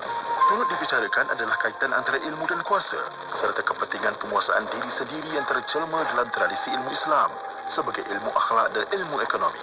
Karya ini juga mengandungi perbincangan perihal akal dan ilmu dalam hubungannya dengan peranan bahasa dan karya-karya berbentuk syarah dan dalam kaitannya dengan pendidikan, khasnya pendidikan tinggi dan Islam. Anda boleh dapatkan buku ini di IKIM Niaga, www.ikimniaga.my. Hubungi Unit Pembangunan Ekonomi dan Pemasaran di talian 0362046389 atau 62046388. Bang, ni campur ni satu lagi. Berapa bang? Okey, kejap. Ni harga dia. Murahnya bang. Radio IKIM sedang mempromosikan pakej iklan promo dari Oktober sehingga Disember 2020. Beli banyak-banyak dapat murah. Wow, tempah sekarang sementara masih ada. Hubungi 012-686-9236 atau 017-345-2564 tertakluk kepada terma dan syarat. Sukar untuk mendapatkan produk-produk keluaran IKIM di pasaran. Jelah. Jom, sabar dulu. Dengar ni. Cakap dengan saya ke? Ya, semestinya. Sekarang ada promosi buku IKIM. Diskaun? 40%. Hah? Serius? Tapi dekat mana? Layari je www.ikimniaga.my atau call 0362046389. Cepat. Tunggu apa lagi? 2 hari je. 11 dan 12 Disember ini. Okey, baik Encik Radio. Kenapa pula aku cakap dengan radio aku sendiri? Hiburan mendidik jiwa hanya yang terbaik di IKIM, Inspirasi Inforia Islami. Terangi malam anda dengan ekspresi IKIM bersama Faiz Haji Osman. Yep, IKIM Inspirasi Inforia Islami dah masuk jam 10 malam waktu ini. Teman-teman, dengan saya Faiz Haji Osman. Jam ini berbaki lagi kurang 30 minit untuk kita bawakan dari hati ini. Perbincangan bersama dengan tetamu-tetamu kita. Kita ada Yang Ma'arif, Datuk Dr. Haji Muhammad Haji Mukhtar, Ketua Hakim Syar'i, Ketua Pengarah Jabatan Kehakiman Syariah Malaysia. Juga bersama dengan Profesor Datuk Nur Aziz Haji Muhammad Awal, Pesuruhjaya Kanak-Kanak Suhakam, Profesor Undang-Undang Keluarga Wanita dan Kanak-Kanak UKM. Dan kita nak terus kepada soalan sahabat kita. Ada yang tanya, kalau suami berpoligami tanpa kebenaran mahkamah dan isteri pertama buat tuntutan nafkah di mahkamah, salah ke? Sebab suami cakap isteri pertama pengkhianat kerana cuba jejaskan pendaftaran pernikahan yang kedua ini di pejabat agama. Soalannya, siapa nak menjawab? Yang Ma'arif ke? Silakan. Ada Yang Ma'arif mute. Okey. Okey. Okey. Terima kasih kepada puan yang bertanya soalan. Dalam tempoh perkahwinan, sama ada yang berbentuk poligami ataupun tidak, Faiz, Seksyen 60 memberikan hak kepada seorang isteri yang telah diabaikan hak nafkahnya untuk mengemukakan tuntutan di mahkamah syariah tempat dia bermasauti. Itu adalah hak yang diperuntukkan dalam undang-undang, sama ada bagi permohonan yang suaminya berpoligami ataupun tidak. Itu memang dah ada dalam peruntukan undang-undang. Okey? Okey. Yang kedua, poin yang kedua yang saya nak sebutkan di sini, Seksyen 23/10 Faiz adalah merupakan satu peruntukan pindaan yang dibuat kepada undang-undang berkaitan dengan poligami yang lama dulu. Kalau undang-undang yang lama puan dalam permohonan poligami, apabila seorang suami memfailkan tuntutan poligami, seorang isteri dia tidak boleh mengemukakan tuntutan nafkah khususnya berkaitan dengan harta seperceraian Faiz. Maka pindaan dibuat kepada undang-undang berkaitan dengan poligami semasa suami memfailkan tuntutan poligami. Ketika itu isteri boleh membuat tuntutan berkaitan dengan harta seperceraian. Ini adalah pindaan yang dibuat kepada undang-undang untuk memberikan hak kepada isteri yang sedia ada untuk mengemukakan tuntutan harta seperceraian tadi. Itu berdasarkan kepada peruntukan yang sedia ada. Sekiranya suami tadi ingin mengemukakan permohonan kebenaran untuk berpoligami. Poin yang ketiga puan yang saya nak sebut sini, apa yang berlaku dalam kes puan dengan suami tadi, yang ini bukan satu permohonan kebenaran untuk berpoligami. Yang ini kan Faiz, nama dia permohonan untuk pengesahan pernikahan yang berbentuk poligami. Katakan puan tak tahu suami ni apa yang berlaku. Suami ni dia pergi ke selatan Thailand contohnya. Dia berkahwin di selatan Thailand. Bila dia balik ke Malaysia, dia kemukakan permohonan, bukan permohonan untuk mendapatkan kebenaran poligami puan. Permohonan tu nama dia permohonan untuk pengesahan pernikahan poligami dia tadi tu. Dan apabila mahkamah berpuas hati bahawa pernikahan itu adalah sah, mahkamah akan perintahkan pernikahan poligami tadi tu didaftarkan di pejabat agama. Jadi yang saya faham ni Faiz, apa yang puan bertanya soalan puan tadi tu berkaitan dengan senario yang ketiga ini. Maknanya suami dah dapat pengesahan nikah, suami dah dapat perintah pendaftaran pernikahan. Dia kata bila dia nak daftar kat pejabat agama tu Faiz, dia kata isteri dia kacau. Yang saya faham ni Faiz, kacau dia tu dalam bentuk apa? Kacau dia tu ialah isteri tadi tu dia nak filekan tuntutan nafkah tadi. Yang itu yang saya faham kenapa dia. So soalan yang puan tanya dengan saya, adakah ketika suami tadi nak memfilekan pendaftaran pernikahan yang telah mahkamah buat keputusan di Jabatan Agama, adakah saya puan tidak layak untuk menuntut nafkah tadi? Saya jawab tidak. Saya jawab puan berhak. Sebab saya dah katakan tadi, di bawah Seksyen 60 tadi tu Faiz, seorang isteri dia berhak untuk memfailkan tuntutan nafkah apabila suami dia tadi telah abai untuk bayar nafkah kepada dia, sama ada dalam tempoh perkahwinan monogami maupun permohonan poligami. Okey? Cuma apa yang berlaku dalam kes ni Faiz ialah pengabaian nafkah tu berlaku Faiz. Cuma boleh tak dia kata dia tuntut ketika suami dia tadi tu nak mendaftarkan pernikahan poligami dia tadi dengan isteri dia yang kedua ataupun yang ketiga. Jadi puan, saya jawab, kesimpulan yang saya jawab di sini, puan berhak untuk memfailkan tuntutan nafkah tadi apabila suami gagal ataupun abai untuk bayar nafkah tadi tu ketika suami puan mendapatkan sijil nikah setelah berkahwin secara poligami, bukan dengan kebenaran mahkamah. Dia dah berkahwin di luar negara dan sekarang adalah isu untuk dia daftarkan pernikahan yang berbentuk poligami tadi tu. So, yang berhak untuk menuntut nafkah tadi. Wallahu a'lam. Terima kasih Ahmad Arif. Ada soalan berkaitan tentang isu anak ini. Saya mohon Prof Datuk mungkin nak menjawab soalan ini. Nak tanya macam mana nak selesaikan masalah saya dengan isteri saya. Dia lari dari rumah dah 7 bulan bawa anak-anak saya. Dia tak kasih langsung jumpa dengan anak-anak. Bila saya pergi nak tengok anak-anak, adik-adiknya serang saya. Saya tahu isteri saya baik tapi dia tak tahu nak buat apa. Saya pergi dengan mak nak jumpa cucu. Katanya, apakah harus saya buat? Saya langsung tak diberi peluang untuk berbincang. Katanya sangat rindu dengan anak-anak. Saya menjangkakan dia belum bercerai lagi lah. Sebab isteri lari saja.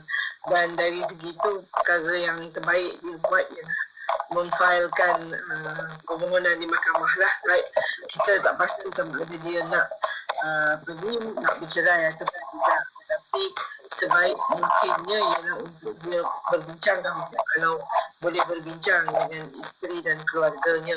Kalau tak boleh, maka dia perlu memfailkan permohonan di mahkamah syariah lah, untuk mendapatkan hak. Sekurang-kurangnya dapat dia sebut tadi lah, sebagai anak, sebenarnya kita melihat hak anak. Anak ada hak kepada kedua ibu bapa, baik dalam Islam, baik dalam konvensyen hak kanak-kanak, ya. Jadi kita tak boleh nafikan dia hak untuk berjumpa ayahnya. Dalam kes ni yang ni ayah, ya. Dan ibu yang nafikan. Dan kita tahu bahawa seseorang yang memisahkan antara ibu dan anak dan ayahnya, itu ada satu perbuatan yang berdosa, ya. Dan saya berharap isteri itu ada alasan yang kukuh. Saya sebenarnya sebab fakta tu tak jelas, ya. Fakta tu tak tahu apa yang sebenarnya berlaku. Saya juga tidak mahu bahawa kalau dia tidak pergi membuat laporan polis, dia kena pergi buat laporan polis bahawa isteri telah lari dari rumah membawa semua anak-anak dan dia tidak dibenarkan bertemu anak.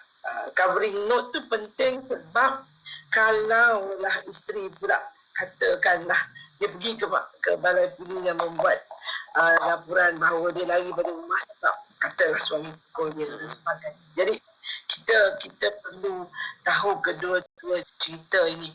Dan bagi saya, kalau suami tu memang tak pernah buat perkara itu, isteri lari saja daripada rumah membawa anak-anak, maka perkara pertama dia kena buat ialah saya pulang ke rumah, isteri saya tak ada pergi buat laporan polis. Dan kemudiannya kalau dia tahu dia pergi ke mana, maka dia pergi untuk menziarah, dan kalau dia masih tidak benarkan untuk bertemu dengan anak-anak, dan step seterusnya ialah untuk membuat permohonan di mahkamah syariah bagi saya. Itu nasihat saya. Tetapi isu anak-anak ini, dan kalau ada campur tangan orang ketiga pun, sebab dia kata tadi dia mungkin balik ke rumah ibu bapanya, ada adik-adik dan sebagainya, dan kalau dah ada, mesti ada sesuatu yang diceritakan oleh isteri kepada keluarganya yang menyebabkan seluruh keluarga bergabung berniaga untuk tidak membenarkan suami ini bertemu anak. Jadi kita tak ada fakta yang lengkap untuk memberikan. Tapi bagi saya perkara yang paling penting, kalau isteri itu mendengar program ini, dia kena ingat bahawa dia tak ada hak untuk menghalang seorang ayah bertemu anaknya, dan juga dari segi itu kecuali, sebab tu saya sebut kecuali tadi, kalau ada perintah-perintah mahkamah, sebab mahkamah boleh membuat perintah. Misalnya kalau ada laporan polis mengenai bapa melakukan penderaan dan sebagainya, itu kena pergi ke mahkamah untuk mendapatkan perintah dan boleh menghalang bapa daripada bertemu anaknya. Jadi ini perkara-perkara yang saya rasa kalau ditanya begitu saja, saya tak boleh memberi makna saya sebenar. Tetapi bagi saya, anak ini ada hak bertemu kedua-dua ibu bapanya, dan kedua-dua ibu bapa tak boleh menghalang salah seorang daripada mereka bertemu dengan anak, dan akses ataupun kontak itu adalah satu hak anak kepada ibu bapanya. Terima kasih Prof. Datuk untuk jawapan daripada persoalan itu. InsyaAllah kita nak berehat sekejap. Kita kembali selepas ini. Soalan selanjutnya akan kita kongsikan. Ada beberapa soalan hari ini yang sempat kita nak raikan. InsyaAllah berehat seketika kembali selepas ini. Dengarkan dari hati. Kita berkongsi mencari solusi.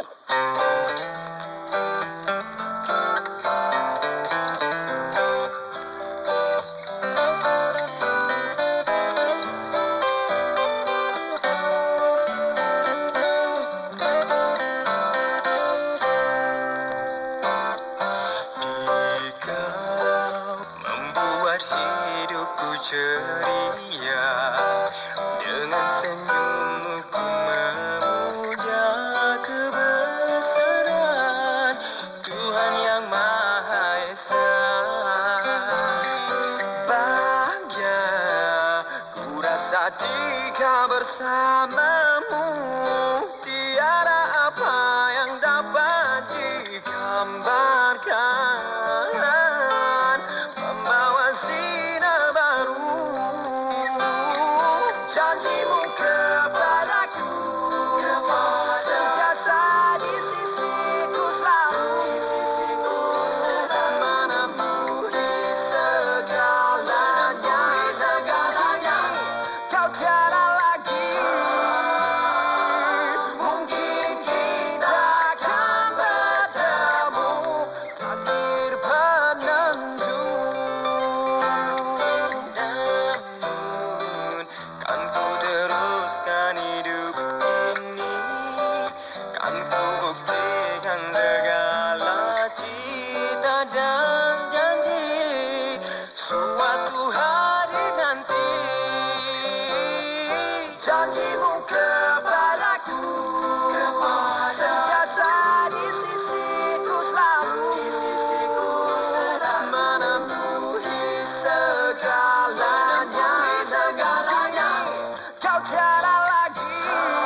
Simforia Islami.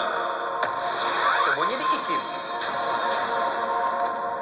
Terima kasih atas perhatian anda. IKIM Inspirasi Inforia Islami waktu ini 10.19 malam. Teman-teman, kan saya Faiz Haji Osman. Bicara kita bersama untuk segmen Dari Hati. Saya nak terus kepada soalan sahabat kita. Ada dua soalan rakan kita bertanya. Dia tanya, jika seorang ayah tak pernah bagi nafkah kepada anaknya selepas dia bercerai dengan bekas isteri, bolehkah anak tersebut tuntut nafkahnya yang tertunggak tu? Sekiranya boleh, bagaimana caranya? Dan kedua soalannya, bagaimana cara terbaik bagi seseorang itu nak kawal emosi jika terpaksa berhadapan dengan orang yang kerap ungkit-ungkit segala kebaikan yang telah dilakukan? Oh, okey. Ada dua soalan ni, mungkin kita nak mulakan. Yang Arif boleh berkaitan dengan tuntutan nafkah ini. Yang Ma'arif mute. Okey. Okey. Terima kasih kepada tuan yang bertanya soalan ni ataupun puan yang bertanya soalan. Saya nak jelaskan di sini, Faiz dan tuan-tuan dan puan penonton FB Live dari hati. Terdapat perbezaan di antara tuntutan tunggakan nafkah bagi seorang isteri dan seorang anak. So maknanya dalam nak menentukan sama ada satu-satu nafkah itu tertunggak ataupun tidak, ada perbezaan antara anak dan juga isteri. Bagi isteri, Faiz, hak nafkah ini dia bermula daripada akad nikah. Maknanya kalau katakan ada ataupun tidak perintah mahkamah, bermula daripada akad nikah. Kalau suami tadi tidak melaksanakan tanggungjawab nafkah, katakan dia berkahwin tahun 2010 contohnya, katakanlah 2018, ni dah 2 tahun kan.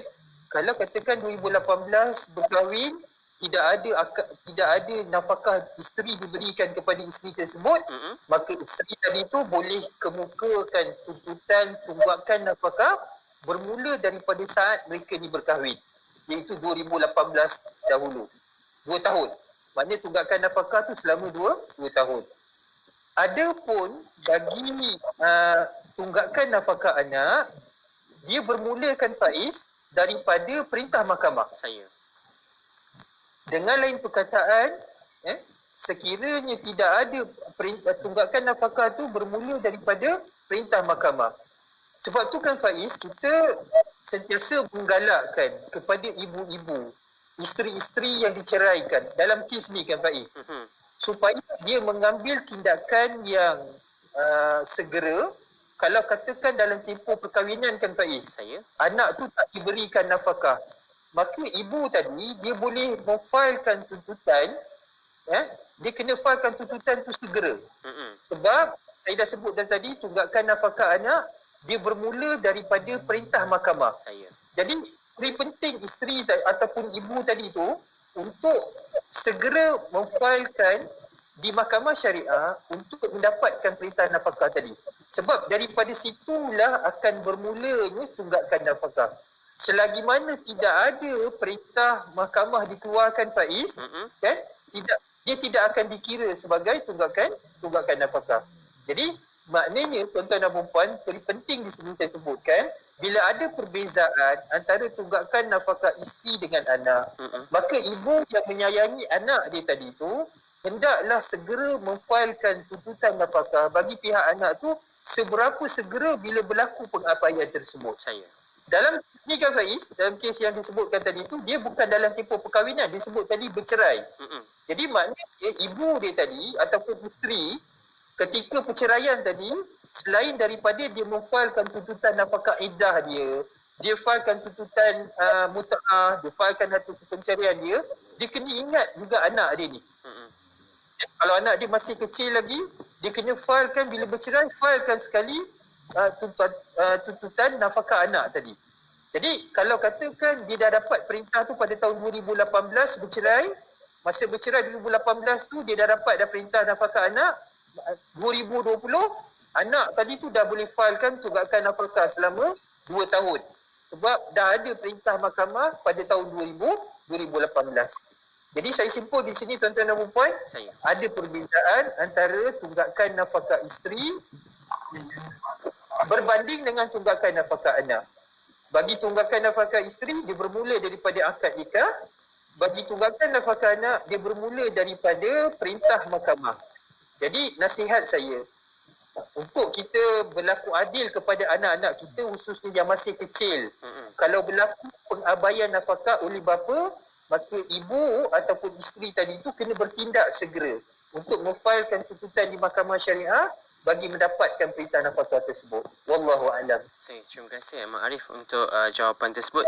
Saya skip soalan yang nombor 2 tadi sebab kita nak ada satu soalan teknikal sikit kita nak bacakan dekat sini berkaitan dengan rujuk. Ada sahabat kita bertanya, dia minta pencerahan sikitlah. Perceraian dengan talak ni rujuk suami perlu persetujuan isteri. Adakah perlu persetujuan isteri? Rujuknya. Prof. Datuk mungkin. Dr. Zia nak jawab? Boleh. Datuk nak jawab. Okey. Saya rasa Datuk nak jawab dah dulu. Betul. Dr. Azia, aku masih ingat lagi kita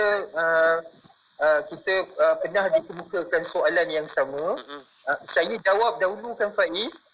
Kita kena bezakan antara apa yang kita faham daripada sudut hukum dengan apa yang ada dalam undang-undang kita. Bila saya sebut dalam undang-undang ni, tuan-tuan dan puan-puan, maknanya undang-undang kekeluargaan Islam kita ini juga didasarkan kepada hukum. Jangan, saya tak nakkan Faiz orang kata, Datuk Naim ni kata, kita kena ikut undang-undang dengan hukum. Jadi soalan macam ada contradiction ataupun berlawanan antara hukum dengan undang-undang. Tidak. Yang ada dalam undang-undang tu pun dia didasarkan juga kepada hukum. Okey. Pemahaman kebanyakan kita kan Faiz, bila berlaku saja perceraian, hak rujuk itu mutlak.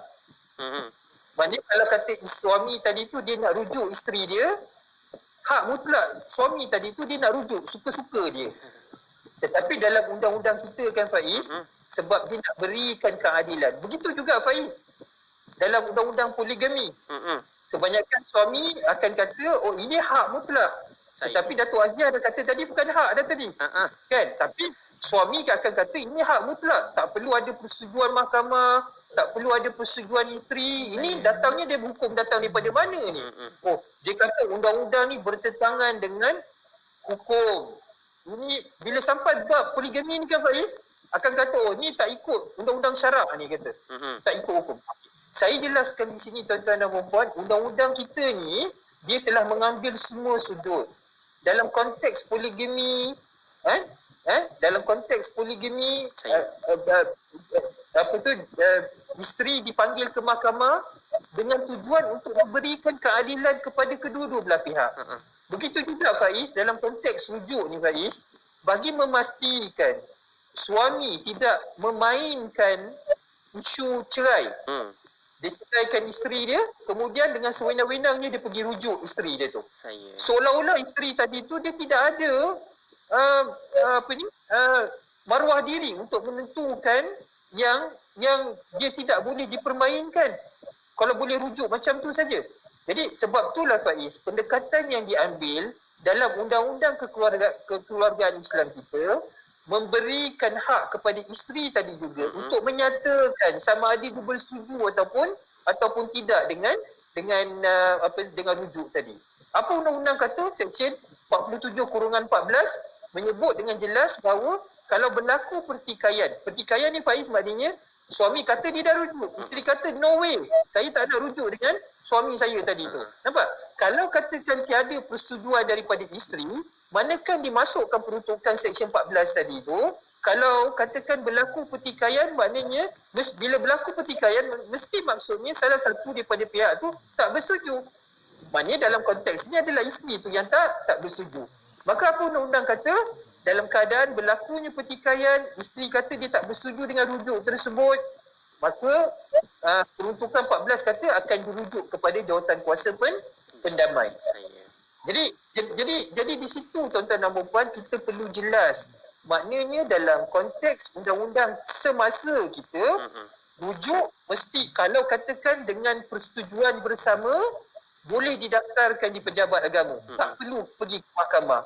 Tetapi kalau bila berlaku sebarang pertikaian, maknanya suami kata dia rujuk, isteri kata tak ada, dia tak bersetuju pun. Lepas dah bercerai tu memang dia dah balik ke rumah mak bapak dia. Masa bila pula suami ni dah rujuk pada dia pula? Tak ada, dia kata. Kan? Jadi dalam keadaan tersebut, bagi mengambil kira maruah diri seorang isteri dan demi menjaga keadilan kepada semua pihak, maka peruntukan undang-undang memberikan hak yang sama kepada isteri yang diceraikan tadi itu untuk menentukan sama ada rujuk suami tadi itu sah ataupun tidak, sebaliknya. Saya akan ditentukan oleh mahkamah.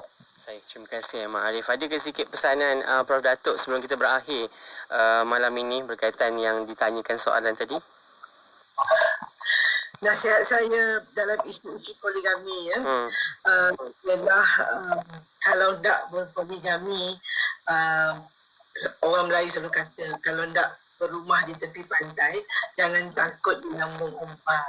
Jadi kalau nak berpoligami, mestilah berani pergi mahkamah syariah buat permohonan.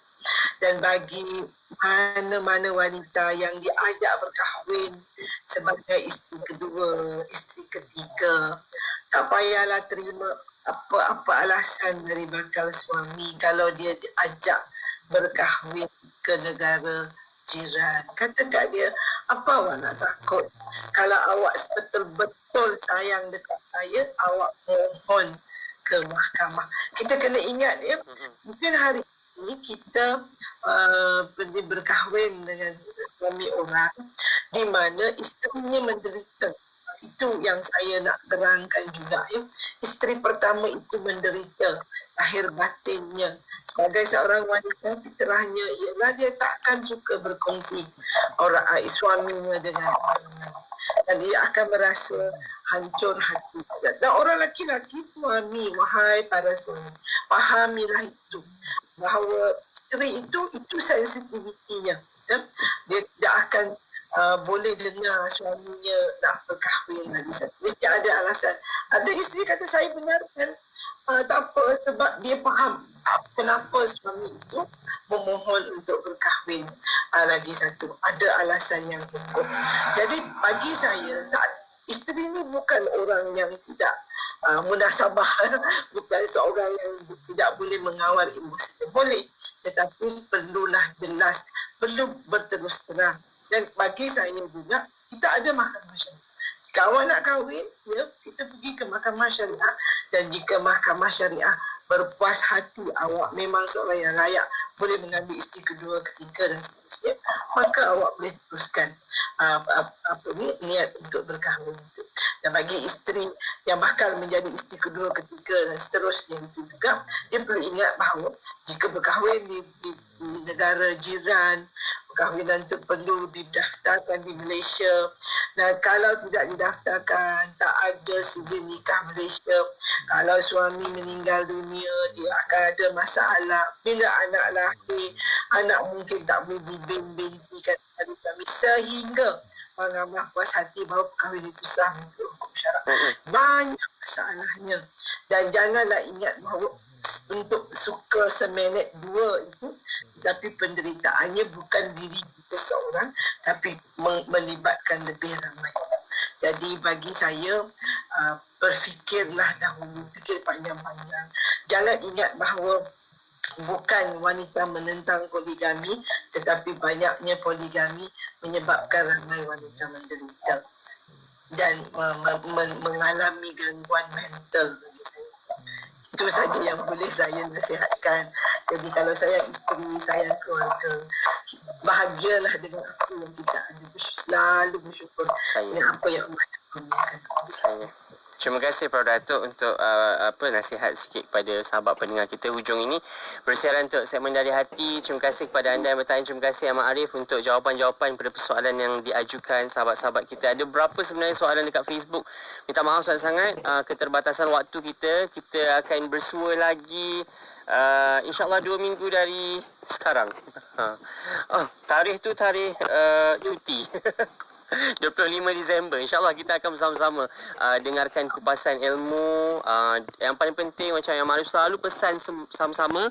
Ada masalah ke, ada yang terkena ke, tak ke. Yang penting kita nak sampaikan ilmu tentang kekeluargaan Islam, tentang perundangan keluarga Islam ini. InsyaAllah sama-sama semua orang faham, jelas, tak ada hak yang terabai, tak ada tanggungjawab yang tak tertunai. InsyaAllah semua kita nak jalankan sama-sama. InsyaAllah kita jumpa lagi kepada dua orang pakar kita ni, Yang Maharif, kepada Prof. Datuk. Terima kasih banyak atas kesempatan waktu kita. Selamat hujung minggu. InsyaAllah. Kembali. Jumpa minggu depan pula. Jumpa lagi 2 minggu insyaAllah. Assalamualaikum. InsyaAllah. Assalamualaikum. Buat anda sahabat-sahabat saya, teruskan setia bersama dengarkan IKIM Inspirasi Inforia Islami. Minggu depan bersama dengan Tuan Haji Ikram Muhsin. Dari hati kita berkongsi, mencari solusi.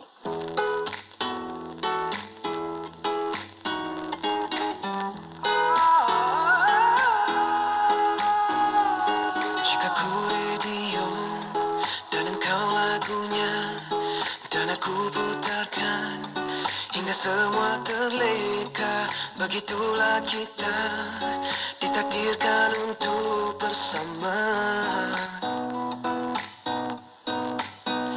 Jika ku air wudhumu menjadi serimu dalam 5 waktu. Jika kau kuat percaya, akulah jodohmu, jagamu selalu.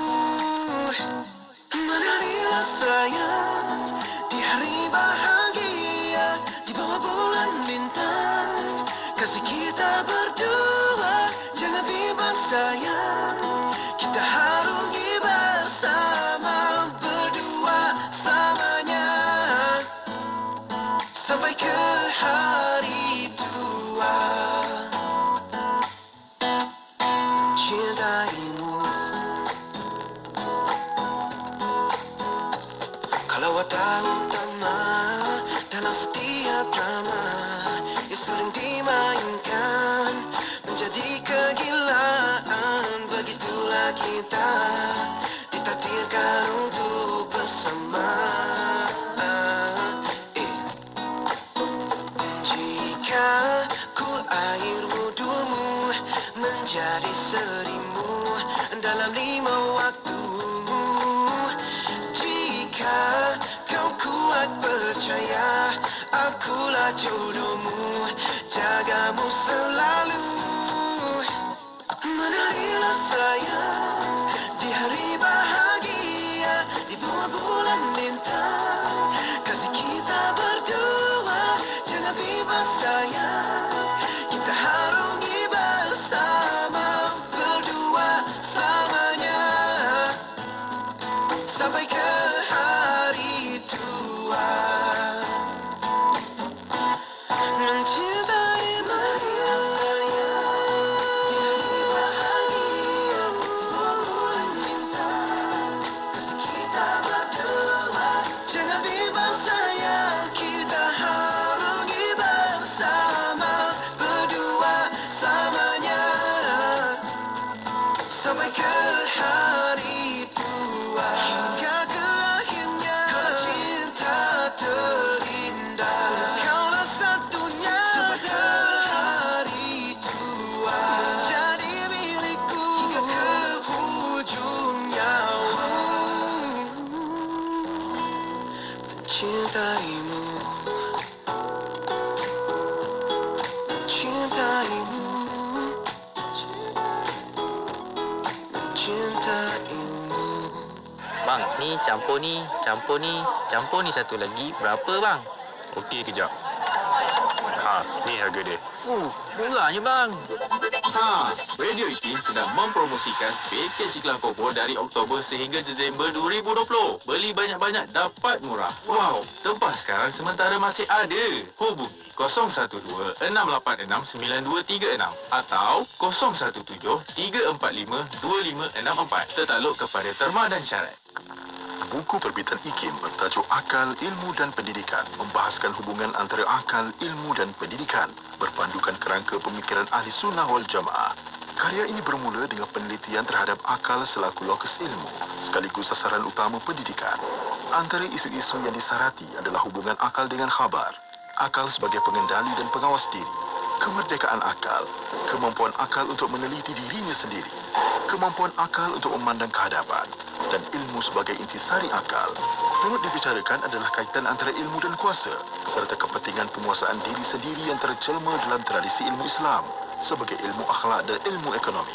Karya ini juga mengandungi perbincangan perihal akal dan ilmu dalam hubungannya dengan peranan bahasa dan karya-karya berbentuk syarah dan dalam kaitannya dengan pendidikan, khasnya pendidikan tinggi dan Islam.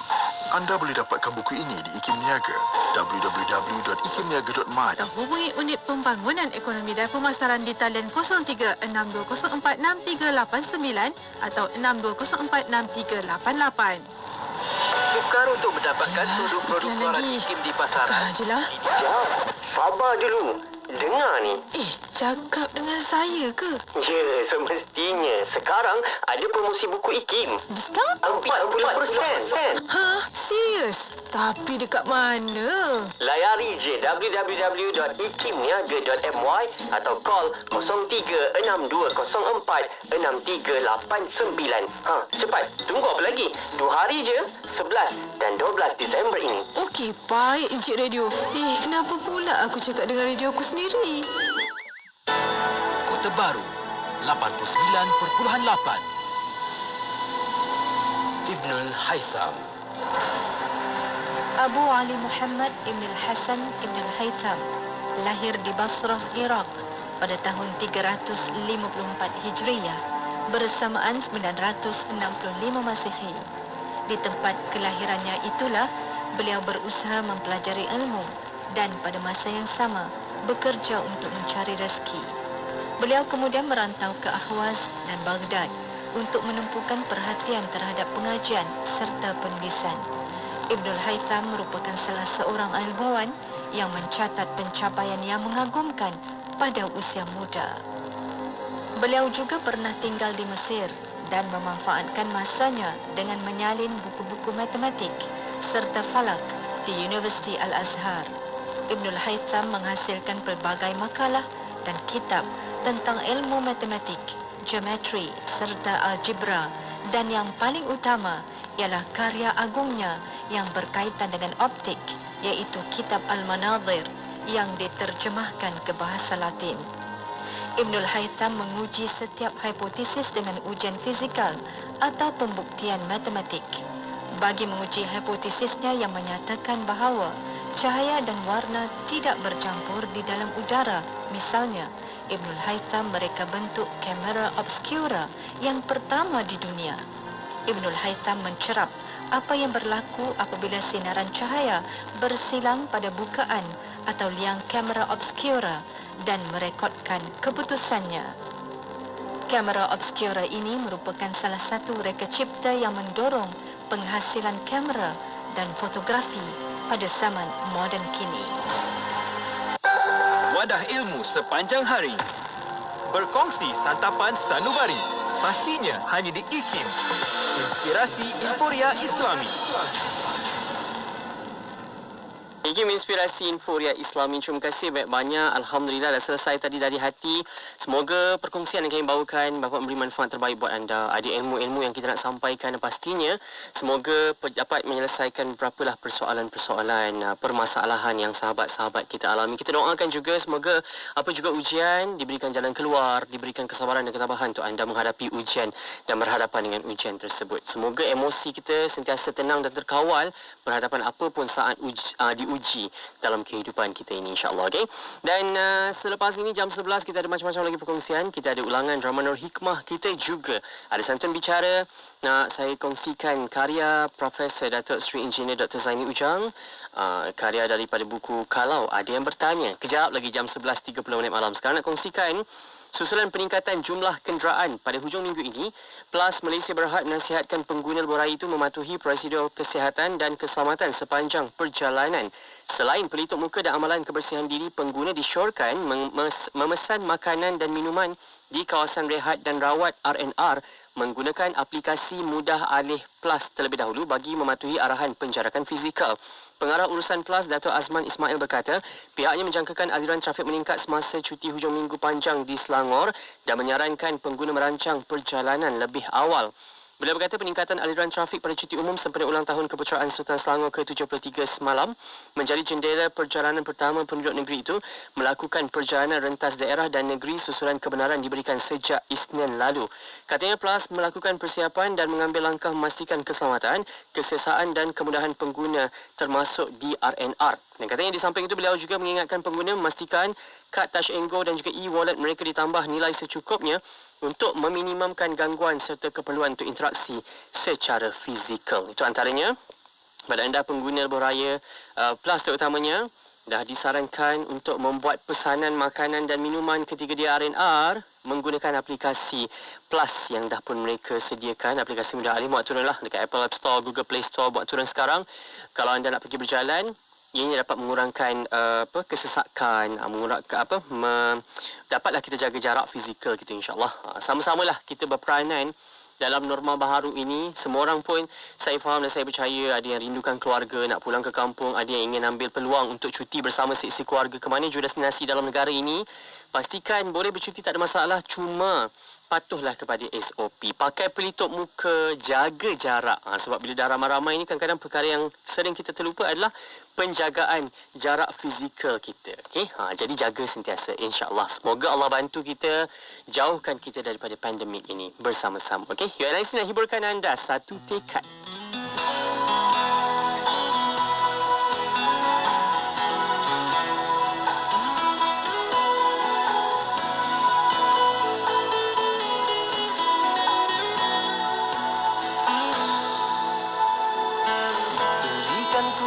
Baris kata, tuku sesuri jalan gelita, mentera keramat kata pujangga, azimat yang bermakna.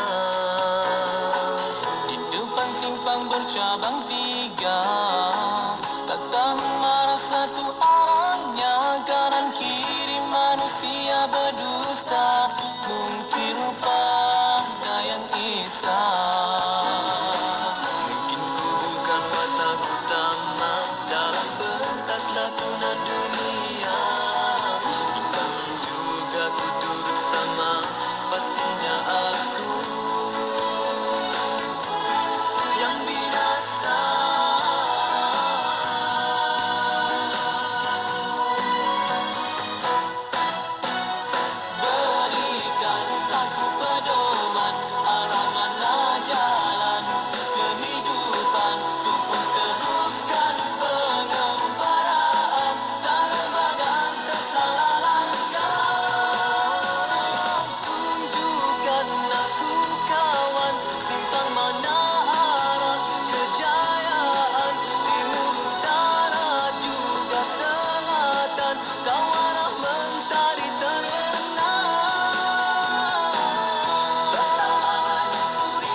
Kehidupan, teruskan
cerita Warna Pagi Dengarkan. Topiknya hari ini tentang siapa ahli ibadah yang jahil. Kita bersama dengan Fadil Ustaz Muhammad Rozi Rejab pagi ini ya. InsyaAllah. Dan terima kasih Ustaz yang masih lagi bersama kita saban bulan ataupun setiap bulan. Al-Fadil Ustaz Muhammad Rozi akan bersama kita berkongsikan nasihat dan pesanan. Kalau kita kata ubat dia apa? Istighfar dulu. Nombor satu ubat dia istighfar. Maka jangan buang peluang istighfar. Bila kita istighfar, dia hadir apa? Dia hadir tawaduk. Tawaduk tu apa dia? Maksud dengan kita nombor tawaduk ni kita lower down level, lower down. Jadi dua ubat baru. Kita bagilah ubat ketiga, as-su'al. Guru kami selalu sebut as-su'al miftahul ilm. Soal itu pembuka kepada satu ilmu. Ubat yang keempat ni, ubat keempat tak keluar lagi pasal apa? Duduk pertimbang diri sendiri ni. Duduk pertimbang diri sendiri ni. Ya Allah, aku nak sebut ni, aku dah ada dah lagi ubat keempat ni. Hadirin rahimakumullah, selepas kita bertanya ubat yang keempat tu, kita nak jadi orang yang keluar daripada abid yang jahil ini ialah perbetulkan apa yang kita dah buat salah dulu. Dan yang last sekali, abid yang sedar. Ada satu benda yang guru kami bagi tahu, junnatul alim, ialah apa? La adri atau ma adri. Satu perisai orang alim ni dengan bagi tahu, aku tak tahu. Aku tak tahu. Orang nak tengok dia buat ibadat, orang pun tanya dia, ni dia kata apa? Aku nak minta maaf lah, yang tu aku tak tahu. Kita kena bagi tahu, yang mana aku tahu, aku tahulah. Yang mana aku tak tahu, itu tandanya aku makhluk yang dia ulang balik tu, astagfirullah, aku istighfar pada Allah. Kemudian aku mengaku aku ini jahil, dia rendahkan diri dia. Kemudian dia pun kata, aku akan tanya orang yang lebih tahu. Tu dia akan soal. Kemudian dia kembali, kalau aku pernah beritahu yang salah, tolong perbetulkan. Nampak di hujung yang kelima, aku memang tak tahu. Banyak lagi yang menarik dalam Warna Pagi Isnin hingga Jumaat 6 hingga 10 pagi di IKIM Inspirasi Inforia Islami. Jika anda penerima bantuan sara hidup BSH berumur 18 hingga 65 tahun, anda layak menerima skim perlindungan nasional B40 atau MySalam. Anda boleh menerima pendapatan gantian RM50 sehari sehingga 14 hari setahun. Jika dimasukkan ke hospital, manfaat perlindungan 45 penyakit kritikal sekali seumur hidup sebanyak RM8,000. Untuk semakan dan tuntutan, layari mysalam.com.my. MySalam, MySalam, MySalam. Perlindungan takaful percuma. Sukar untuk mendapatkan produk-produk keluaran IKIM di pasaran. Jom, Sabar dulu. Dengar ni. Cakap dengan saya ke? Ya, semestinya. Sekarang ada promosi buku IKIM. Diskaun? 40%. Serius? Tapi dekat mana? Layari je www.ikimniaga.my atau call 0362046389. Cepat. Tunggu apa lagi? 2 hari je. 11 dan 12 Disember ini. Okey, baik Encik Radio. Kenapa pula aku cakap dengan radio aku sendiri? Buat orang-orang Sarawak, jangan lupa dengarkan radio IKIM di 93.7 FM di Kuching, Sarawak. IKIM Inspirasi Inforia Islami. Terima kasih atas perhatian anda. Faiz saja semua dekat sini. Muat turun aplikasi telefon pintar Radio IKIM, Apple App Store, Google Play Store secara percuma sekarang ini. Semoga dapat dengarkan siaran kami. Pergilah ke mana pun, balik kampung ke, pergi bercuti ke, tak tahu frekuensi, lupa frekuensi dekat Terengganu berapa, kat Perak pula berapa. Jadi buka je aplikasi telefon pintar anda tu. IKIM dekat situ, buka. Boleh dengarkan terus atas talian. Nak ingatkan, nak pesan sekali lagi dekat aplikasi tu juga. Ahad minggu depan 20 Disember anda boleh dengarkan Anugerah Pencinta Nasyid IKIM 2020. Tambah lagi satu, anda kena muat turun aplikasi TV IKIM di Google Play Store. Menerusi Android sahaja. Kita bawakan di aplikasi TV IKIM itu, anda boleh tonton nanti Anugerah Pencinta Nasyid IKIM 2020. Mengetengahkan 7 lagu baharu, mengangkat 7 tema nilai Islami. Apa yang nak dibawakan nanti?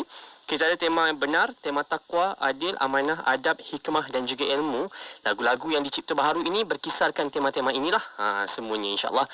Dan temu janji saya bersama dengan peserta pun nanti akan bersiaran Isnin ini jam 9 malam sebelum kita ke muncaknya 20 Disember minggu depan insyaAllah. Okay? Dan ingat, tonton dekat semua platform digital yang kita ada. Laman web rasmi kami ikim.my, Facebook kita IKIM FM, YouTube channel kita IKIM, dan dengar dekat radio macam anda dengar sekarang ni, ikim.my, ikim.my pula, IKIM Inspirasi Inforia Islami. Terima kasih banyak. 11 malam kejap lagi saya masih dengan temankan anda. Jam terakhir pelbagai lagi perkongsian menarik, pastinya bersama kami di IKIM Inspirasi Inforia Islami.